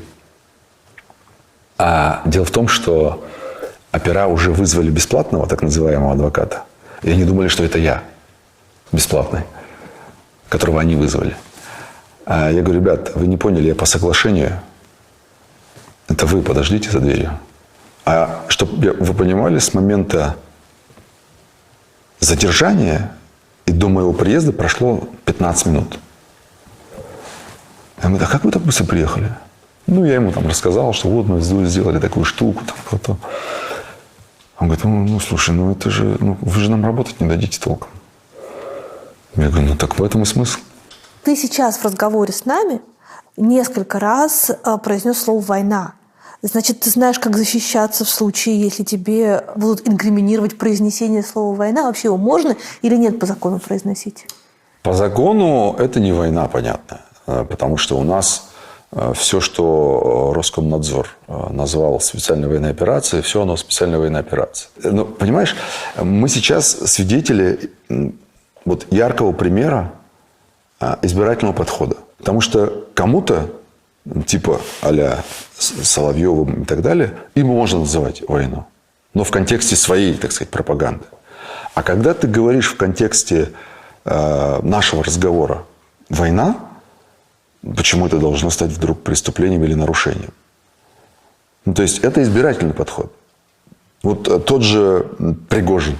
Он просит там что-то, что он, орудие, там, оружие, да, снаряды. Оружие, снаряды. При этом он высказывается против должностных лиц, говорит про то, что потери и так далее. Это же чистой воды дискредитация. Чистая уголовная статья, за которую посадили Яшина и иже с ним. Ну, это же избирательный подход. Да. Да. Поэтому, если сегодня ко мне придут, условно говоря, с вопросом о том, что ты сказал «война», а это не война, а СВО, ну что ж, я буду, как и все, защищаться. Ну, Путину можно говорить «война», а там Иванову, Петрову, Сидорову можно, а мне нельзя. Почему? Но теперь кажется, что Пригожину можно уже не только говорить слово «война», но можно устраивать военный мятеж, и ему тоже за это ничего не будет.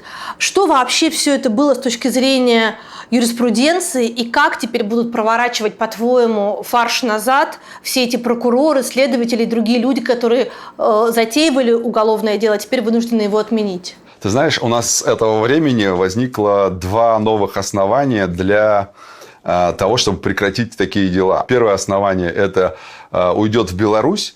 А второе основание – это идут юридические нормы лесом. То, что Тимонян сказал. Да.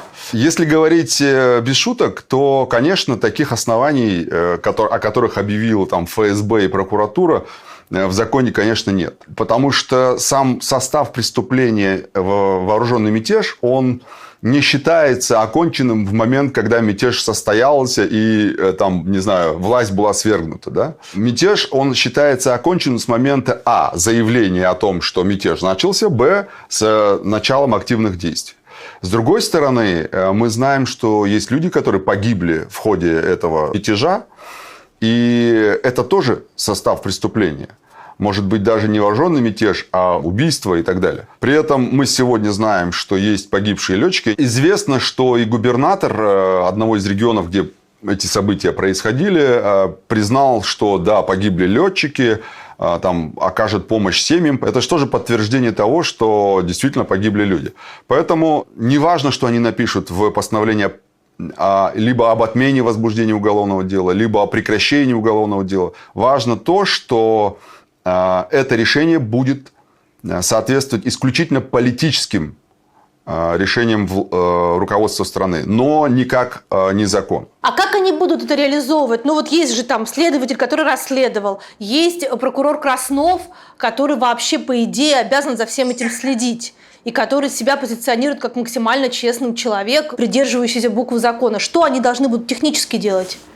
Все очень просто. ФСБ уже заявила о том, что мятеж был остановлен, войска были развернуты в обратную сторону. Для простолюдина, который не понимает юриспруденции, это может стать таким основанием, типа, ну да, они же развернули, они же не пошли до конца, ну, значит, нет состава. На самом деле состав есть. То, что они напишут, не имеет никакого значения, потому что все, что пишется сегодня, не имеет ничего общего с реальностью. Тебя как юриста все это угнетает? Более чем. Я живу в этом режиме уже, наверное, больше 1,5 лет. Если говорить о том, что происходило до событий, до февраля 2022 года, то я думал, что это какая-то высочайшая несправедливость происходит в нашей стране еще до этого. Я в 2019 году начал писать книгу про вот это все несправедливое. И сейчас, перелистывая эти страницы, я понимаю, что можно было жить с этим, да? С этим можно было жить и работать.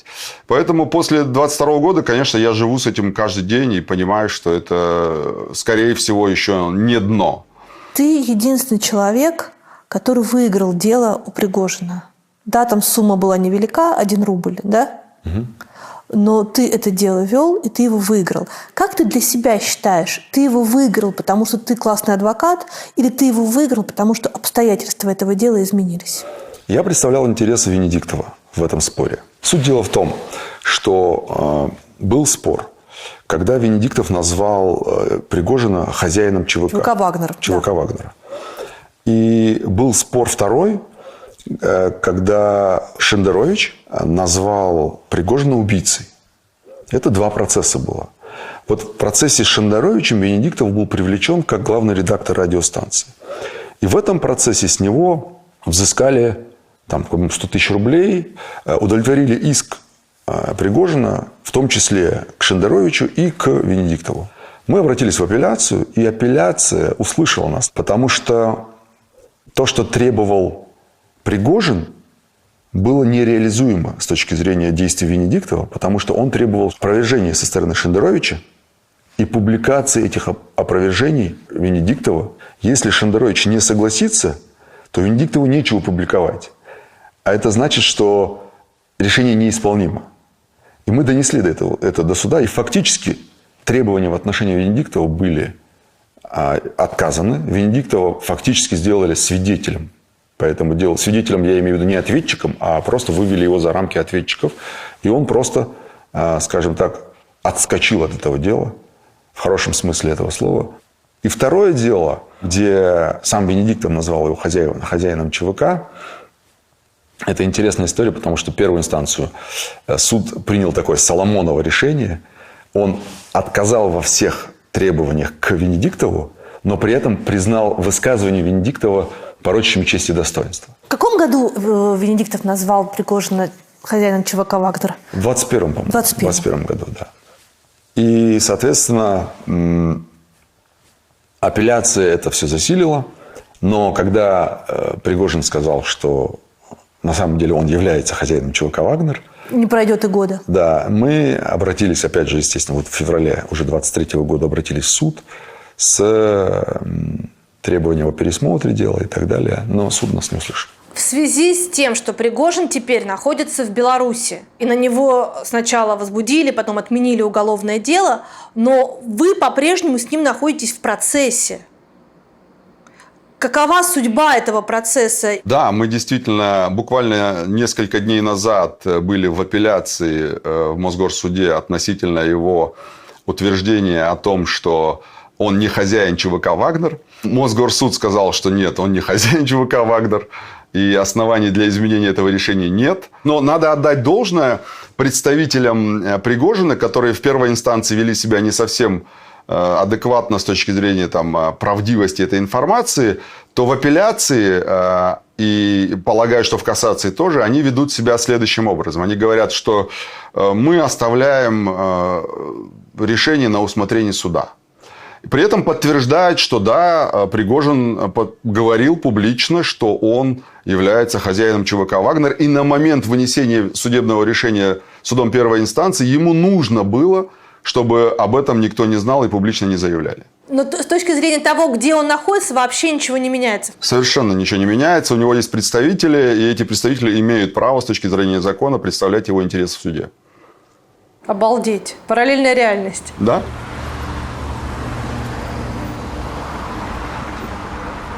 А ты знаешь, что в Ингушетии на законодательном уровне запрещено увековечивание имени Сталина? Ну, пожалуй, это единственное место в Да. России. Да. Мы прекрасно понимаем, каковы были последствия его действий. Мы в свое время, я имею в виду мы в России, когда развалился Союз, мы не поставили точку со Сталиным. Если бы мы тогда разобрались с ним, если бы мы тогда должным образом оценили все. Мы это кто? Мы, я имею в виду, новая Россия, те демократы, которые пришли там в 93-м году. Мне кажется, что это главная причина, что Ежов, Сталин, они живы, они среди нас. Они вот так ходят, приходят к себе домой, садятся, смотрят в глаза детям, но они с нами. И это та причина, по которой мы сегодня получили то, что мы получили. Это башни, которые построены были в 90-е годы при Руслане Аушеве, символизирующие народы депортированные. Видишь, вокруг нее колючая проволока. Да. Да, это вот как раз символ депортации. Здесь проходили все митинги, проходят до сих пор. Все связанные с 23 февраля, с депортацией ингушей и чеченцев. Это вагон, абсолютный, кстати, образец вагона, в котором депортировали наших предков в 1944 году. Моему папе 11 месяцев, моему дяде 2 года почти, моей бабушке, если моя память не изменяет, в районе 20-22, моему дедушке чуть больше. Мой дед был учителем русского языка и литературы. Бабушка, она, насколько я помню, не работала, потому что она молодой вышла за деда замуж и следила за детьми, за домом и так далее. И мой отец выжил. Как им удалось выжить? Потому что это же февраль, это очень холодно. И куда их отправляют? В Северный Казахстан? Да, Кустанайская область Северного Казахстана. Туда отправили семью моего отца. Сколько они ехали? Чуть больше 2 недель. Они ехали примерно вот в таком вагоне. Это ужасные условия. Очень много людей по дороге погибало. Не было возможности их хоронить. Их просто в снег закапывали. Просто когда останавливался поезд, трупы просто снимали. Их не давали хоронить, ничего. Просто закапывали в снег, чтобы хотя бы их не было видно. И так погибло где-то около 1/3 населения Ингушетии.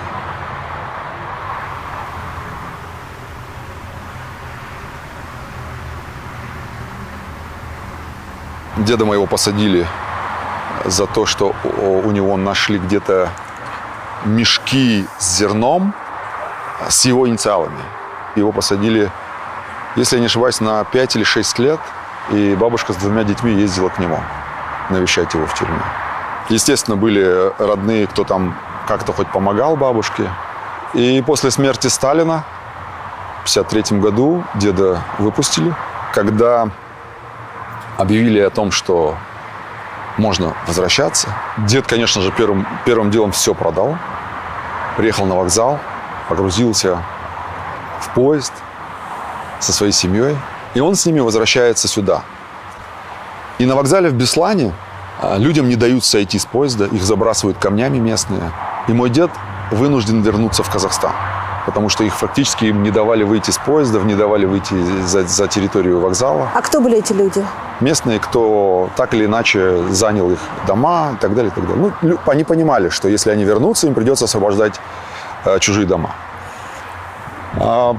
Мой дед возвращается на вокзал в Казахстан и живет 2 года еще на вокзале.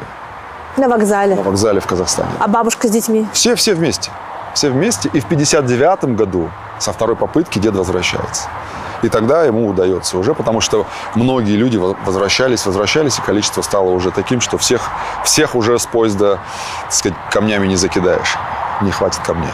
Все вот эти люди, которых насильно переселили, потом им было трудно возвращаться, они простили советской власти все то, что с ними произошло в 40-е годы? Здесь важно одно замечание.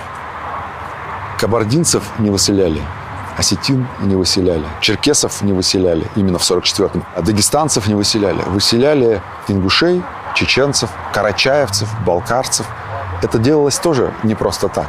Все же понимают, что это хороший для центра, это хороший раздор между кабардинцами и балкарцами, между осетинами и ингушами, между карачаевцами и черкесами. И этот раздор, он сеялся специально, чтобы потом можно было всем этим управлять сверху. Конечно, сейчас мы никогда не простим. Я никогда не прощу советской власти, даже несмотря на то, что меня тогда не было. Потому что я знаю, что испытывали мой отец, когда тебя в школе называют врагом народа, когда тебя рассаживают в классах в зависимости от того, депортированный ты враг народа или нет. Сепаратизм и волнения 90-х годов могут быть истолкованы как эхо того, что происходило в 40-х? Безусловно. Настроения против советской власти здесь, на местах, были связаны в большей части исключительно с последствиями депортации. Территориальные споры, национальные споры и так далее. И когда пошел вот этот самый пресловутый парад суверенитетов, конечно, люди сказали, да, наконец-то мы можем взять свое во всех смыслах. А официальные извинения на каком-либо уровне депортированным народам были принесены? Нет. Никогда? По сей день нет никаких извинений, несмотря на то, что Россия, как преемник Советского Союза, признала этот актом антиконституционным. Б, это фактически был геноцид, поскольку мы знаем юридическую формулировку геноцида, это уничтожение по национальному, религиозному и так далее признаку. Но ни один государственный деятель России, что после развала Союза, что сейчас, не извинился и не сказал, что это был несправедливый акт в отношении народов Кавказа, других народов. Никто не сказал. Да, упоминается, что это трагическая страница в истории нашего народа. Но для меня лично показателем, что никто не раскаялся, является, что у нас в один и тот же день и праздник, и трагедия. 23 февраля имеется в виду. Так не должно быть в нормальном обществе. Либо мы говорим, ребята, 23 февраля – это трагедия, потому что то-то, то-то, то-то. Либо мы говорим, что это праздник, что, собственно говоря, сейчас и происходит. И забываем про тех, кого депортировали. И в 90-е, и, в общем, в 2000-е Ингушетии часто из России звучали претензии о том, что те самые бандформирования, которые воевали в Чечне, набирались сил на территории Ингушетии, а также деформировывались из числа ингушей, которые здесь жили. Я думаю, нужно отличить 2 вещи. Первое. то, что они здесь долечивались и там пережидали чего-то и так далее. И доказанные факты. Нет, я не к тому, что это не доказано, я просто хочу разделить. И второй момент – участие ингушей в этой войне. Тоже как бы никто не исключает и не опровергает этот факт. Просто это разные вещи, надо понимать. Если, условно говоря, человек отсюда, из Ингушетии, ехал воевать в Чечню, защищать своих братьев, то это было так, что он там находился с оружием. Здесь он не находился с оружием. И да, я знаю много ребят, которые были чуть старше меня. Там, условно, мне было 17-18, а им было там 23-25. И я знаю этих ребят, которые туда ездили, действительно воевали. Некоторые не вернулись, некоторые сейчас за границей, а некоторые пропали без вести. Относительно тех, кто сюда приезжал лечиться и долечиваться и так далее, вот здесь я не силен и детально о чем-то говорить не могу. Я слышал какие-то вещи, что вот в лагере беженцев там долечивались, там, где-то в лесу там им помогали или еще что-то. Я слышал такие вещи, что они были. И это не была война за деньги, наемники и так далее. Это была исключительно идеологическая война. Это была война за идею тогда. Первую чеченскую войну идея была независимости. И мы с чеченцами были настолько интегрированы, что если идет война, где чеченский народ страдает, то помогать им ехать не считалось ни преступлением, ни зазорным, а считалось естественным. Потому что это наши братья. И это было нормальным в Первую чеченскую войну, потому что это была действительно идея. Впоследствии, да, много вопросов. Но вот Первая чеченская война, 94-й, там, 6-й годы, это была исключительно война за идею. Это правда, что Руслан Аушев, президент Ингушетии, ушел со своего поста, в том числе из-за претензий неких из Москвы о том, что вы каким-то образом помогаете вооруженным бандформированиям, вы здесь каким-то образом поощряете террористов? Я не знаю достоверно. В 2001 году, когда Руслан Султанович покидал свой пост, мне было 20 лет, и я очень мало интересовался политикой. Но я допускаю, что одна из причин, конечно, безусловно, была это. Но если ты помнишь, после того, как Путин стал президентом, очень многие губернаторы сменились. В том числе и Руслан, который был тяжеловесом, реальным тяжеловесом в российском масштабе. Его уход с поста очевидно связан с приходом новой власти в России. А вот что конкретно там обсуждалось, конечно, я не могу знать.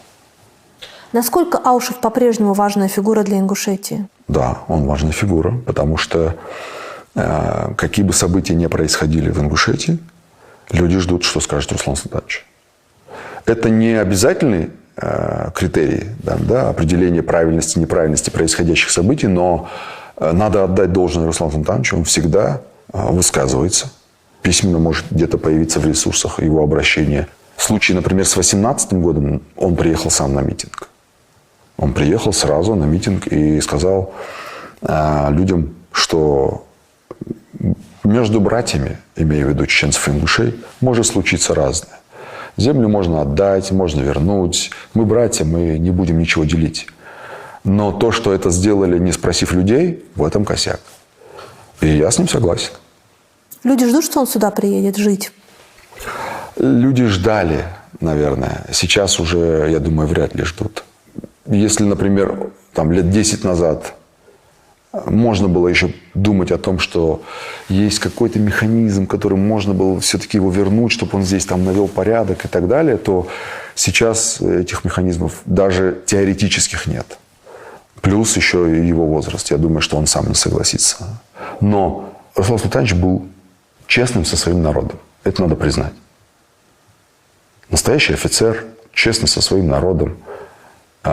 И то, что мы видим сегодня, где он живет, как он живет, видно, что там не было ничего коррупционного. В 2009 году ты становишься пресс-секретарем президента Ингушетии Евкурова. Да. И люди, которые с тобой работали, говорят, что ты был одним из лучших пресс-секретарей Ингушетии ever. Почему ты принимаешь это предложение и как тебе работалось в правительстве? Почему принимаю предложение? Это хороший и важный вопрос. Я напомню, в 2008 году осенью снимают Зязикова и назначают Евкурова. Ну, фактически назначают.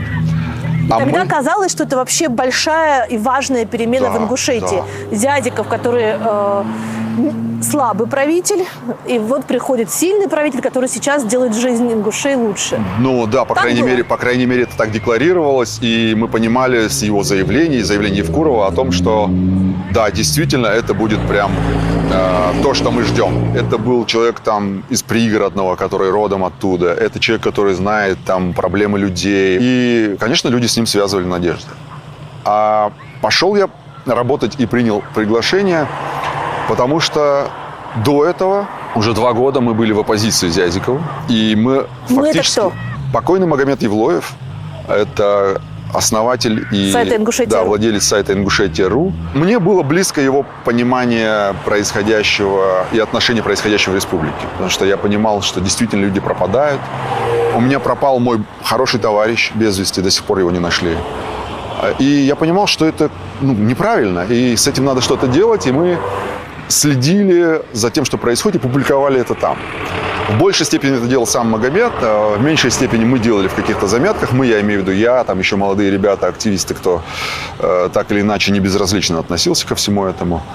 И после всего этого, когда тебе поступает предложение, а давай сам сделай, ты думаешь, если ты не согласишься, то ты будешь нечестным, потому что всегда можно критиковать, а сделать что-то хорошее самому – это сильно сложнее, чем просто критиковать. Тебе звонит сам Евкуров с предложением этой должности? Мне звонит сам Евкуров, он приглашает нас в это здание. Надо сказать, что он приглашал таких активистов, кто был против Зязикова в свое время. И, конечно, это тоже нас подкупило. Зязиков нас преследовал, подключая административный ресурс, а этот говорит: работайте со мной. То есть это же классно. Значит, это свой человек. И перед тем, как мы оформили все эти отношения, он задавал несколько вопросов относительно того, как я вижу дальнейшее развитие, что я думаю по поводу пригородного района. Ситуация была ужасная на тот момент, потому что, с одной стороны, был разгул силовиков, с другой стороны, банд подполья, которая чувствовала себя очень хорошо. И это меня угнетало больше всего, потому что умирали в любом случае местные. И с этой стороны, со стороны боевиков, и со стороны сотрудников полиции похороны все равно ингушей, и тех, и других. И когда он сказал: давай, приходи, причем я не выбирал позицию, он мне сам предложил: давай. Я сказал: хорошо, давай попробуем. Соответственно, вот с апреля 2009 года по осень 2010 я работал здесь. Почему ты ушел? Тебя не уволили, ты ушел по собственному желанию. Объясню. Сейчас я знаю, достоверно знаю, что это была история, организованная Евкуровым. Мое увольнение. И я впервые об этом буду говорить сейчас. Август-сентябрь 2010 года в сети публикуются мои фотографии почти 2-летней давности, где мы отмечаем мой день рождения. При этом фотографии абсолютно шуточные. Они не связаны с тем, что кто-то был пьян и так далее. Там было очень много людей, и взломали мою почту, и эти фотографии оттуда украли. И уже с какими-то комментариями о том, что там чуть ли не оргия происходила, эти фотографии начали распространяться. А что было на фотографиях? Это было в караоке. Я там позирую с микрофоном, всякие разные истории. Я не оправдываю себя. Действительно, может быть, эти фотографии не должны были попадать в сеть. С одной стороны, я не оправдываюсь, с другой стороны, я себя не оправдываю. Как только эти фотографии опубликовали, я к нему поднялся на 2-й этаж, к Евкурову, и сказал: эти фотографии правда, то, что там есть правда, комментарии неправда. Если вы считаете, что я должен написать заявление, я прямо сейчас напишу заявление, я ухожу. Он промолчал.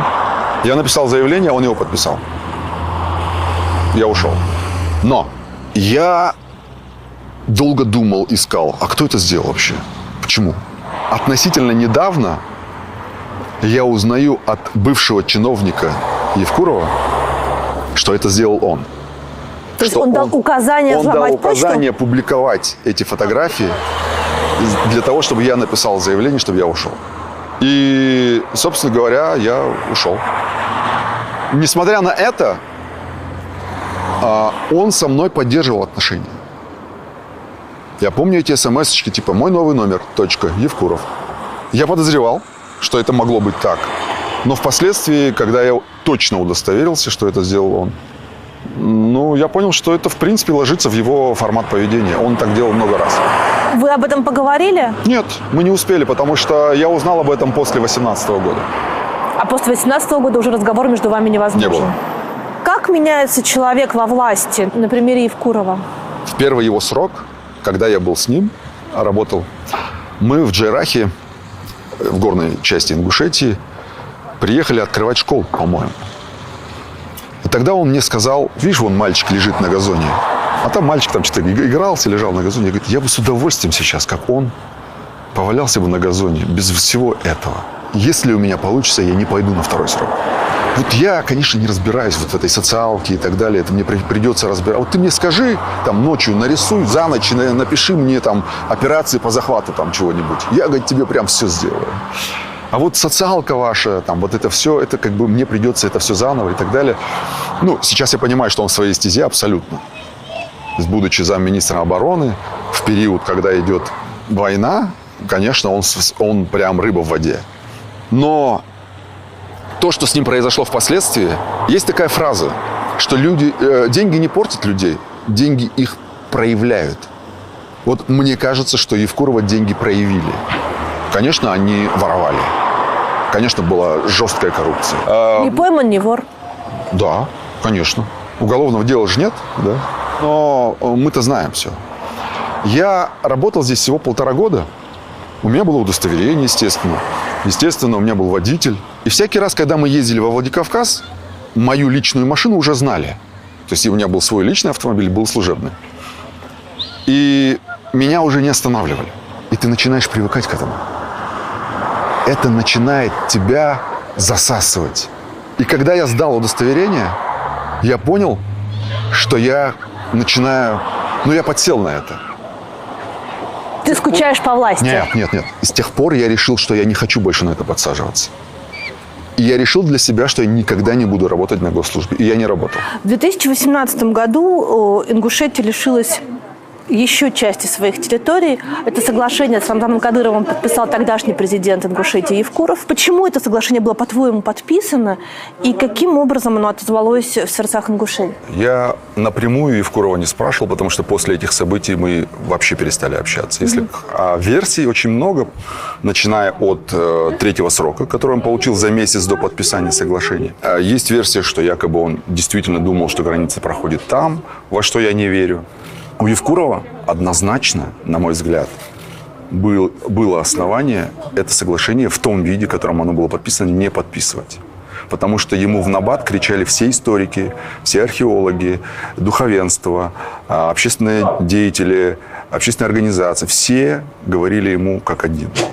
Не надо подписывать соглашение в таком режиме. Они спросили людей, что было на самом деле основным триггером протестных настроений.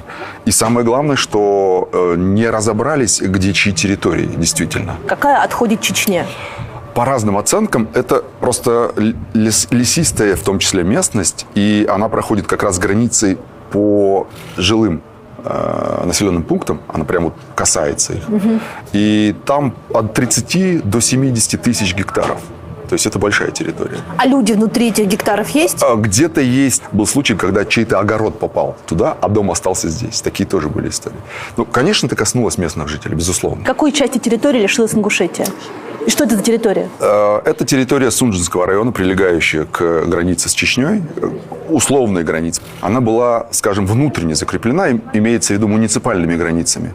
Но установление границ этого не было на законодательном уровне. Но все прекрасно понимали. У нас вообще исторически между чеченцами и ингушами не было вопроса границ, потому что мы все прекрасно понимаем, где какая граница проходит, и где у кого кладбище. Потому что кладбище – это показатель. То есть если здесь похоронены ингуши, там много-много веков, и по сей день хоронят, значит, это ингушская земля. Если там похоронены чеченцы, значит, это чеченская земля. И не было такого вопроса, где должна проходить линия и так далее. И это соглашение, оно было подписано вопреки всем этим правилам, негласным, без согласования с людьми. Понятное дело, что в Чечне с народом никто не согласовал, потому что это было решение политическое. А здесь ситуация политическая другая. В Ингушетии надо спрашивать людей, иначе ты не удержишься. Что и случилось с Евкуровым. По большому счету, он же много принимал решений, которые были единоличными, без согласования, но они не были настолько критичными для людей. И в одном из своих выступлений на ингушском языке, когда его, там, по-моему, было то ли заседание Единой России или еще что-то, и кто-то встал и сказал ему, почему вы не спросили мнение людей, он сказал, свое мнение засуньте куда-нибудь подальше. И это тоже стало триггером, потому что нельзя так с людьми обращаться. В Ингушетии так нельзя обращаться. У нас есть древняя поговорка, она звучит так, в переводе примерно. Ниже нас только трава, выше нас только небо. Это значит, что все равны. Ты не можешь, будучи чиновником, решать за других. Ты не имеешь на это никакого права без согласования. В жизни людей что это меняет? В жизни людей, которые там проживают, это меняет то, что они попадают в другую юрисдикцию. У меня лично есть глубокое ощущение и понимание, что самим гражданам Чечни, которые политически не причастны к руководству, им совершенно это не нужно было. И в частных беседах мои друзья говорят, слушай, что мы можем сделать? А Кадырову это зачем, прирастать территориями? Я один раз разговаривал по телефону с Рамзаном Кадыровым. Случилось это после того, как у меня в одном из эфиров я сказал, что Рамзан не сможет управлять Ингушетией. Он мне сказал, а вы меня спросили, хочу ли я? Я сказал, вопросов нет. И он мне тогда лично сказал по телефону, что он подписал тот проект соглашения, который представил ему Евкуров. Но при этом от Евкурова мы ничего не слышали. По поводу того, представлял ли он такой проект, не представлял, мы не можем сказать. В 2018 году, узнав о том, что это соглашение подписано, люди выходят вот сюда на улицу. Да, сюда. А почему не сюда выходят? Потому что там здание правительства. Да, вот оно, здание правительства. Естественно, сюда, конечно, никого не пускали бы, поэтому люди вышли сюда. 4 октября парламент Республики Ингушетия голосует по соглашению, чтобы его ратифицировать. Допущены многочисленные нарушения. Во-первых, закон принимается сразу в 3 чтениях. Во-вторых, голосование проводят тайно. В-третьих, выходят депутаты, часть депутатов, которые голосовали против. И они говорят, слушайте, нас больше, кто голосовал против, чем в протоколе. Протокол фальсифицирован. Это было очевидно понятно. И эти депутаты вышли сюда, а люди вышли с целью поддержать этих депутатов, потому что на них оказывалось колоссальное давление. Я знаю это, потому что в тот период мой отец был депутатом. При этом мы понимаем, да, что у каждого депутата большая семья снаружи. То есть это все представители нескольких все-таки семей. Да, можно сказать, да. тейпов. На самом деле вышли люди, которым вообще весь этот вопрос был не безразличен. Там было типа а-ля 110 тысяч человек. С населением в 500 тысяч. Каждый пятый. Каждый пятый. Каждый пятый, и мужчина был здесь. А почему обязательно мужчины? Потому что женщин было мало, они в целом помогали, там, ставили чай там, и так далее. 2 недели стоит митинг, и потом люди расходятся. Затем активисты, которые были на митинге, они организовывают Всемирный ингушский съезд. 30 октября прямо на съезде объявляют, что в этот день Конституционный суд Республики Ингушетия признал это соглашение несоответствующим Конституции. Там же объявляется, что это победа. И при этом у организаторов митинга было получено разрешение на проведение митинга 31 октября, 1 и 2 на 3 дня. 31 октября здесь собираются люди. И организаторы митинга говорят, в том числе и Малсик Ужахов, который сейчас сидит в тюрьме. Он говорит, ребята, мы своего добились, стоять здесь нам больше не надо, поэтому расходимся. При этом в ходе судебного заседания мы допрашивали судью Конституционного суда. На тот момент действующего судью. Это, кстати, очень важно, потому что его показания должны были быть проверены как минимум. И судья Конституционного суда говорит, нас к себе перед принятием решения приглашал Евкуров. Он нам предлагал любую должность до премьер-министра республики или озвучивал любую сумму, которую мы скажем, чтобы мы не принимали этого решения. Это прямое вообще обвинение в коррупции. Абсолютно. Действующего на тот момент. Я вам больше скажу. судья по нашему делу в перерыве говорит: он с ума сошел. Он же действующий судья, как он такие вещи в показаниях говорит? А судья смело сказал: даже если ты меня поведешь на эшафот и вот так вот отрубишь мне голову, я не отступлю от своего. И они не отступили, они приняли решение. После чего была придумана история, конструкция с Конституционным судом России. Как эта конструкция выглядела? Что это вообще такое? Евкуров обращается в Конституционный суд России уже. И он говорит: прошу проверить на соответствие Конституции России соглашение, которое я подписал. То есть, раз оно противоречит Конституции Ингушетии, то у него как бы есть вот эта вот опция есть проверить на соответствие Конституции России. И Конституционный суд, естественно, устраивает цирк из этого всего, приглашая эту сторону, ту, пятую, десятую. И в итоге он говорит, что соглашение соответствует Конституции России. Это привело к тому, что на территории Ингушетии действуют два равносильных с точки зрения, опять же, закона, акта. Первый акт – это принятый Конституционным судом Республики Ингушетия о том, что соглашение не соответствует Конституции Ингушетии. А второй акт, который действует и на территории Ингушетии, и на территории всей России, который говорит, что соглашение соответствует Конституции России. Но при этом Конституция Ингушетии не противоречит Конституции России. Решение Конституционного суда Ингушетии не подлежит отмене вообще в принципе. И Конституционный суд Республики Ингушетия не является апелляционным по отношению к решению Конституционного суда Ингушетии. То есть это действующие два юридических акта сегодня, которые друг другу противоречат. Но при этом, конечно же, все исходят из акта, который вынес Конституционный суд России. А почему? Ну, потому что он, в принципе, это решение и было принято для того, чтобы действовать, исходя из него. Что происходит дальше? В феврале 2019 года в парламент вносится законопроект о референдуме. И там есть основополагающий абзац, в действующей редакции есть, который говорит о том, что статус республики, ее название, ее административные границы определяются только путем референдума.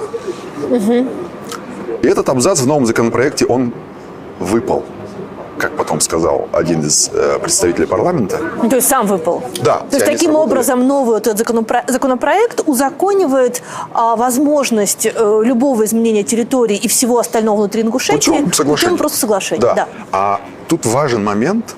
До сих пор не установлена граница западная со Северной Осетией, с тем самым спорным пригородным районом. Все понимали, что это делается как раз для того, чтобы закрепить границы Запада. И если ее закрепят в том виде, в котором она есть сейчас, то в каком-то промежутке территории Ингушетии мы оказываемся, что мы живем на границе между Чечней и Осетией.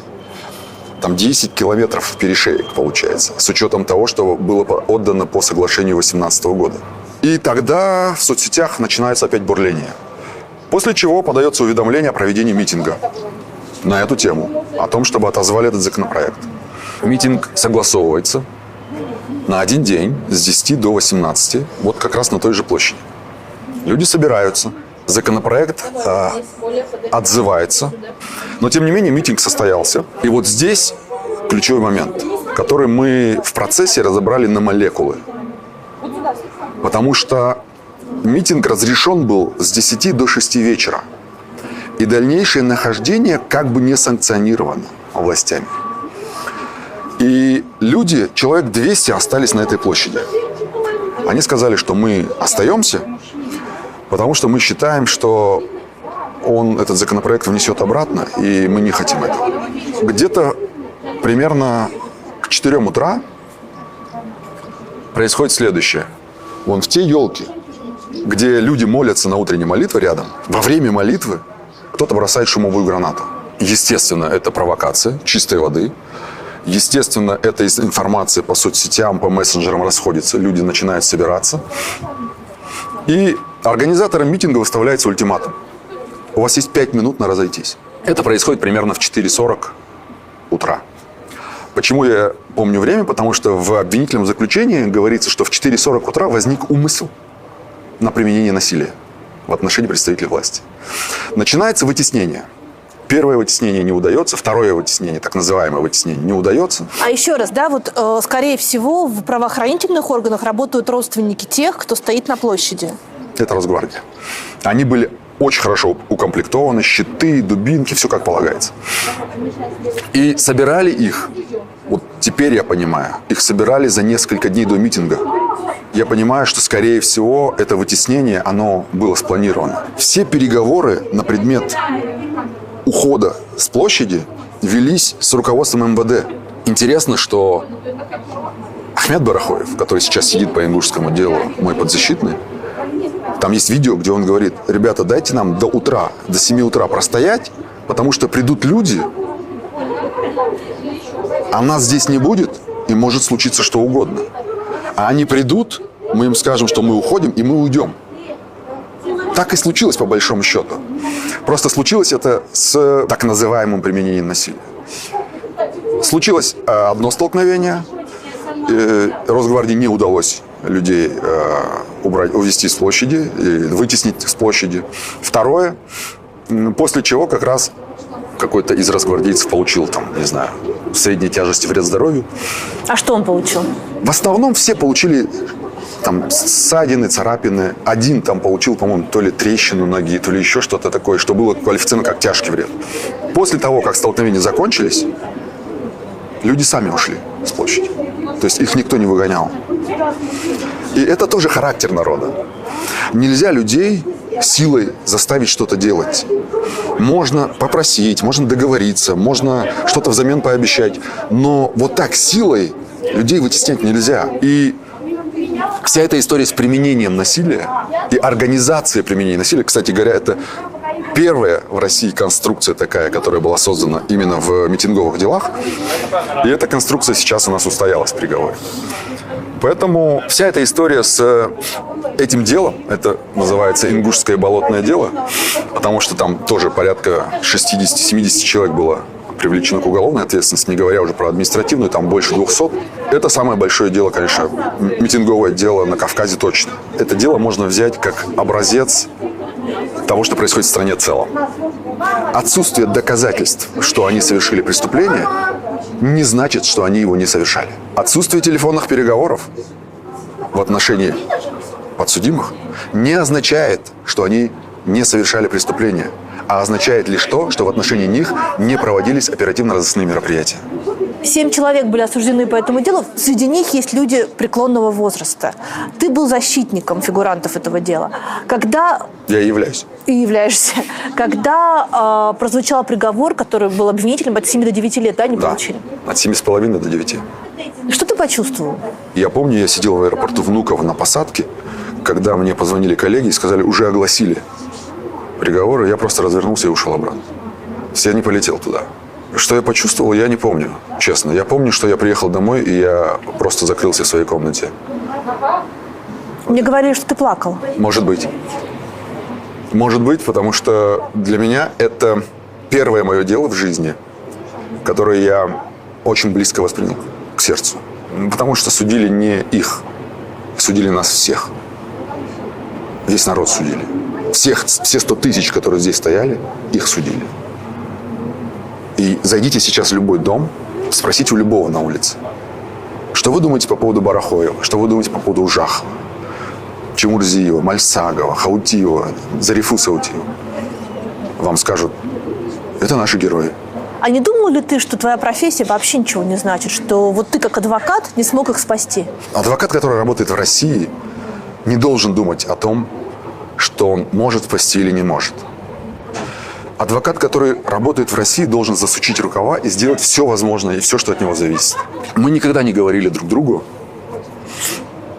типа, а надо ли нам это делать? Типа, все равно же смысла нет. Нет. Мы будем до последнего грызться вот реально как хищники. Неважно, какой будет приговор. И на самом деле это настроение и у подсудимых. Они ни о чем не жалеют. Они понимают, что это жернова, что это система и так далее. По возрасту многие из них могут не дожить до конца срока. Я не хочу об этом думать. Потому что, если, не дай бог, такое случится, я не знаю. Я не знаю, честно. не могу сказать. Но я очень, очень надеюсь, я уверен, что они выстоят. Они сильные. Говорить все это, рассказывать всю эту историю с теми акцентами, которые ты делаешь. Ты не боишься в самом сердце Ингушетии? Вот с видом на все это и даже там вдали ФСБ. А чего бояться? Мой отец меня воспитывал именно в таком русле, что ты можешь бояться и занять эту позицию. Но что это изменит в твоей жизни? Ну, кем ты будешь в глазах других, в собственных глазах? Ты будешь тем большинством, которое испугалось. А ты мамин больше или папин? Ты знаешь, с точки зрения количества времени, которое со мной проводили, это мама, безусловно. А с точки зрения отношений, то когда пророка алейхиссалям спросили, кто самый важный человек?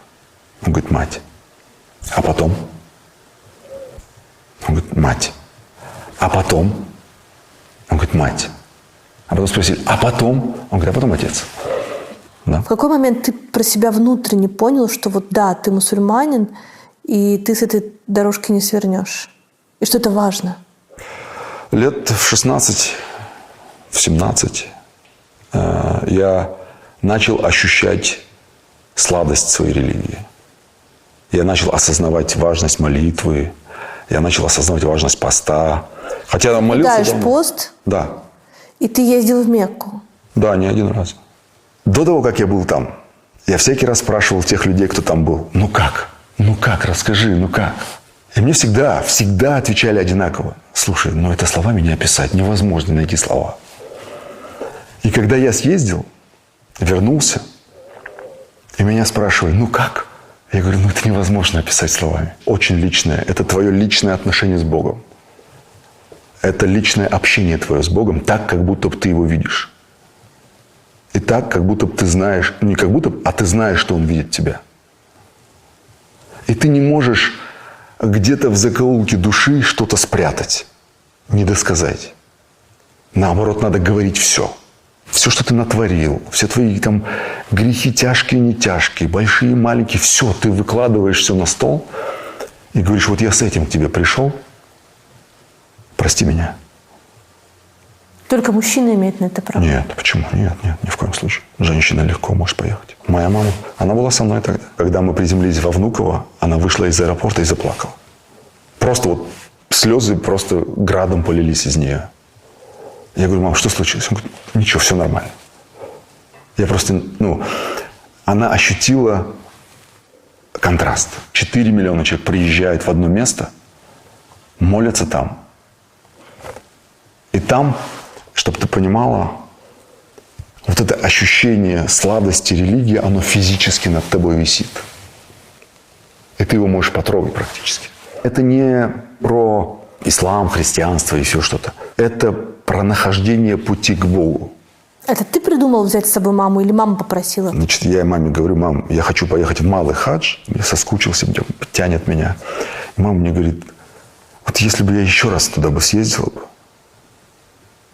я бы даже, я даже умереть легко могла бы. И меня это так зацепило. Как-то через неделю-две я говорю, мам, мне надо твоя помощь нужна здесь, в Москве. Приедь. Что-то придумал повод какой-то. Она прилетела.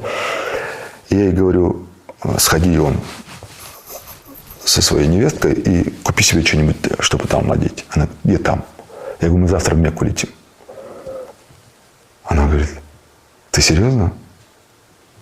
Я говорю, да. Это был просто самый, наверное, счастливый момент в ее жизни.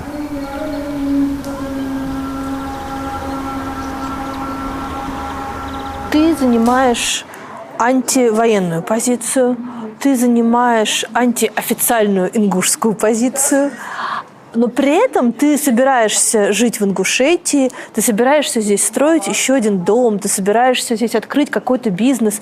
Как это вообще все совмещается? В Ингушетии ты можешь быть против местной власти. А в России нет. Здесь работает система сдержек и противовесов. Ты можешь быть хоть 7 пядей во лбу чиновником, но если ты ингуш, тебе придет тейп, и будет с тебя спрос по законам Ингушетии. Да, ты можешь прикрыться там милицией, полицией, ФСБ, еще. Да, возможно. Но ты будешь целью на поколение. Ты ответишь. Не ты, твои дети ответят. В России этого не работает, потому что в России ее, по сути, не было. Ну а как вот ты занимаешься помощью в избежании повесток, помощи избежания мобилизации и так далее? Ты открыто говоришь, что ты против войны. Рано или поздно ты получишь или статус иноагента, или там какую-нибудь статью дискредитации. И что ты будешь делать с этим? Во-первых, давайте уточним. Я консультирую людей, какие у них есть права, чтобы не поехать. А что касается иноагентства, никто не застрахован. Ни я, ни кто-то другой. Попадем мы в зону иноагентов, будем, значит, эту задачу решать каким-то образом. То есть, иноагент, что я первый. И не уедешь. Ты знаешь, вот этот вопрос для меня очень болезненный, как бы он просто не выглядел, потому что, с одной стороны, у меня есть возможность и соблазн уехать очень велик, а с другой стороны, мне абсолютно не хочется этого делать, потому что мое сердце здесь. Как бы здесь сейчас, какая бы власть ни была, все равно я верю, что здесь изменится что-то, что у нас будет возможность выбрать главу республики, что у нас будет возможность выбирать парламент, который будет нести ответственность не перед главой по телефону, а перед людьми. Я в это верю. И когда это случится, возвращаться из-за границы, я там переждал, ребята, теперь я вернулся. Для меня это если станет вопрос либо сесть в тюрьму, либо уехать, очевидно, но я не готов жертвовать собой, садиться в тюрьму и героически оттуда писать письма. Я уважаю этих людей, кто это делает. Я безмерно их поддерживаю всем сердцем, этих реально сильных людей. Но я считаю, что я могу сделать в такой ситуации больше, находясь на свободе, чем находясь в тюрьме. У тебя в кабинете есть документальный сборник про Нюрнбергский процесс. Угу. Ты его с какой целью изучаешь? Я это изучал как с точки зрения своей работы и понимания того, как велось обвинение, с точки зрения того, как велась защита. Конечно, я могу сказать смело, что трибунал по Югославии, трибунал по Руанде – это внуки Нюрнбергского процесса. Абсолютно. И если возникнет еще один трибунал, это будет тоже порождением Нюрнбергского процесса. И это, я считаю, правильно. Я заметил, что обвинения представляют Советский Союз, Великобритания, Соединенные Штаты и Франция. Судейский корпус представляет Советский Союз, Великобритания, Америка и Франция. Если говорить про справедливый суд, то это абсолютный отвод суду. Потому что судят те страны, которые участвовали в войне и которые победили. И когда Геринг говорил, что это суд победителей над побежденными, в какой-то степени, чтобы не оправдывать сейчас и не ставить под сомнение результаты Нюрнбергского процесса, в какой-то степени с точки зрения процесса он был прав. Но судьями должны были быть представители тех стран, которые не участвовали в этом. В остальном, я считаю, советское обвинение выступило, за исключением некоторых моментов, выступило блестяще. Особенно в части допроса Геринга, когда его допрашивал Джонсон, американский прокурор, он Джонсона положил на лопатки. И советская школа допроса как раз она здесь была очень уместна и актуальна, потому что все исходило из документов. Считаю ли я, что возможно такое? Я считаю, что условия сейчас разные, конечно. И есть один важный фактор, который, на мой взгляд, не позволит привлечь кого-либо из руководства нашей страны к международному суду. Этим фактором козыряют каждый день. Грозят. Я не думаю, что это возможно в текущий момент времени. Когда-нибудь я допускаю вполне. Вполне допускаю. Но то, что это необходимо, дабы вообще избегать войн в целом, это очень важно. Иметь такой институт. Нюрнбергский процесс, это же был не единственный процесс. много процессов шло вокруг. Там, над врачами, над судьями, над нижестоящими чиновниками, которые принимали решения. Такие суды низшие, которые судят журналистов, пропагандистов, судей, которые принимают неправосудные решения, чиновников, которые так или иначе повинны в происходившем. Я думаю, что это необходимое условие для дальнейшего развития. А ты бы в таком процессе где бы себя видел? В зале суда наблюдателем.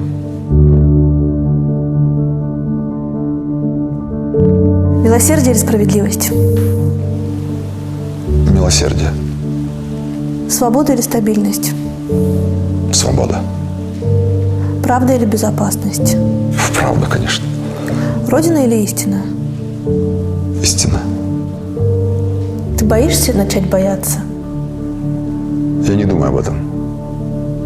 А что ты сам себе скажешь, когда начнешь?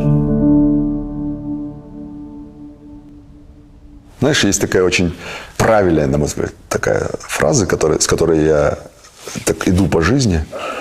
Если Всевышний с тобой, то чего ты боишься? А если его с тобой нет, то на что ты надеешься? Поэтому он со мной, и я не боюсь.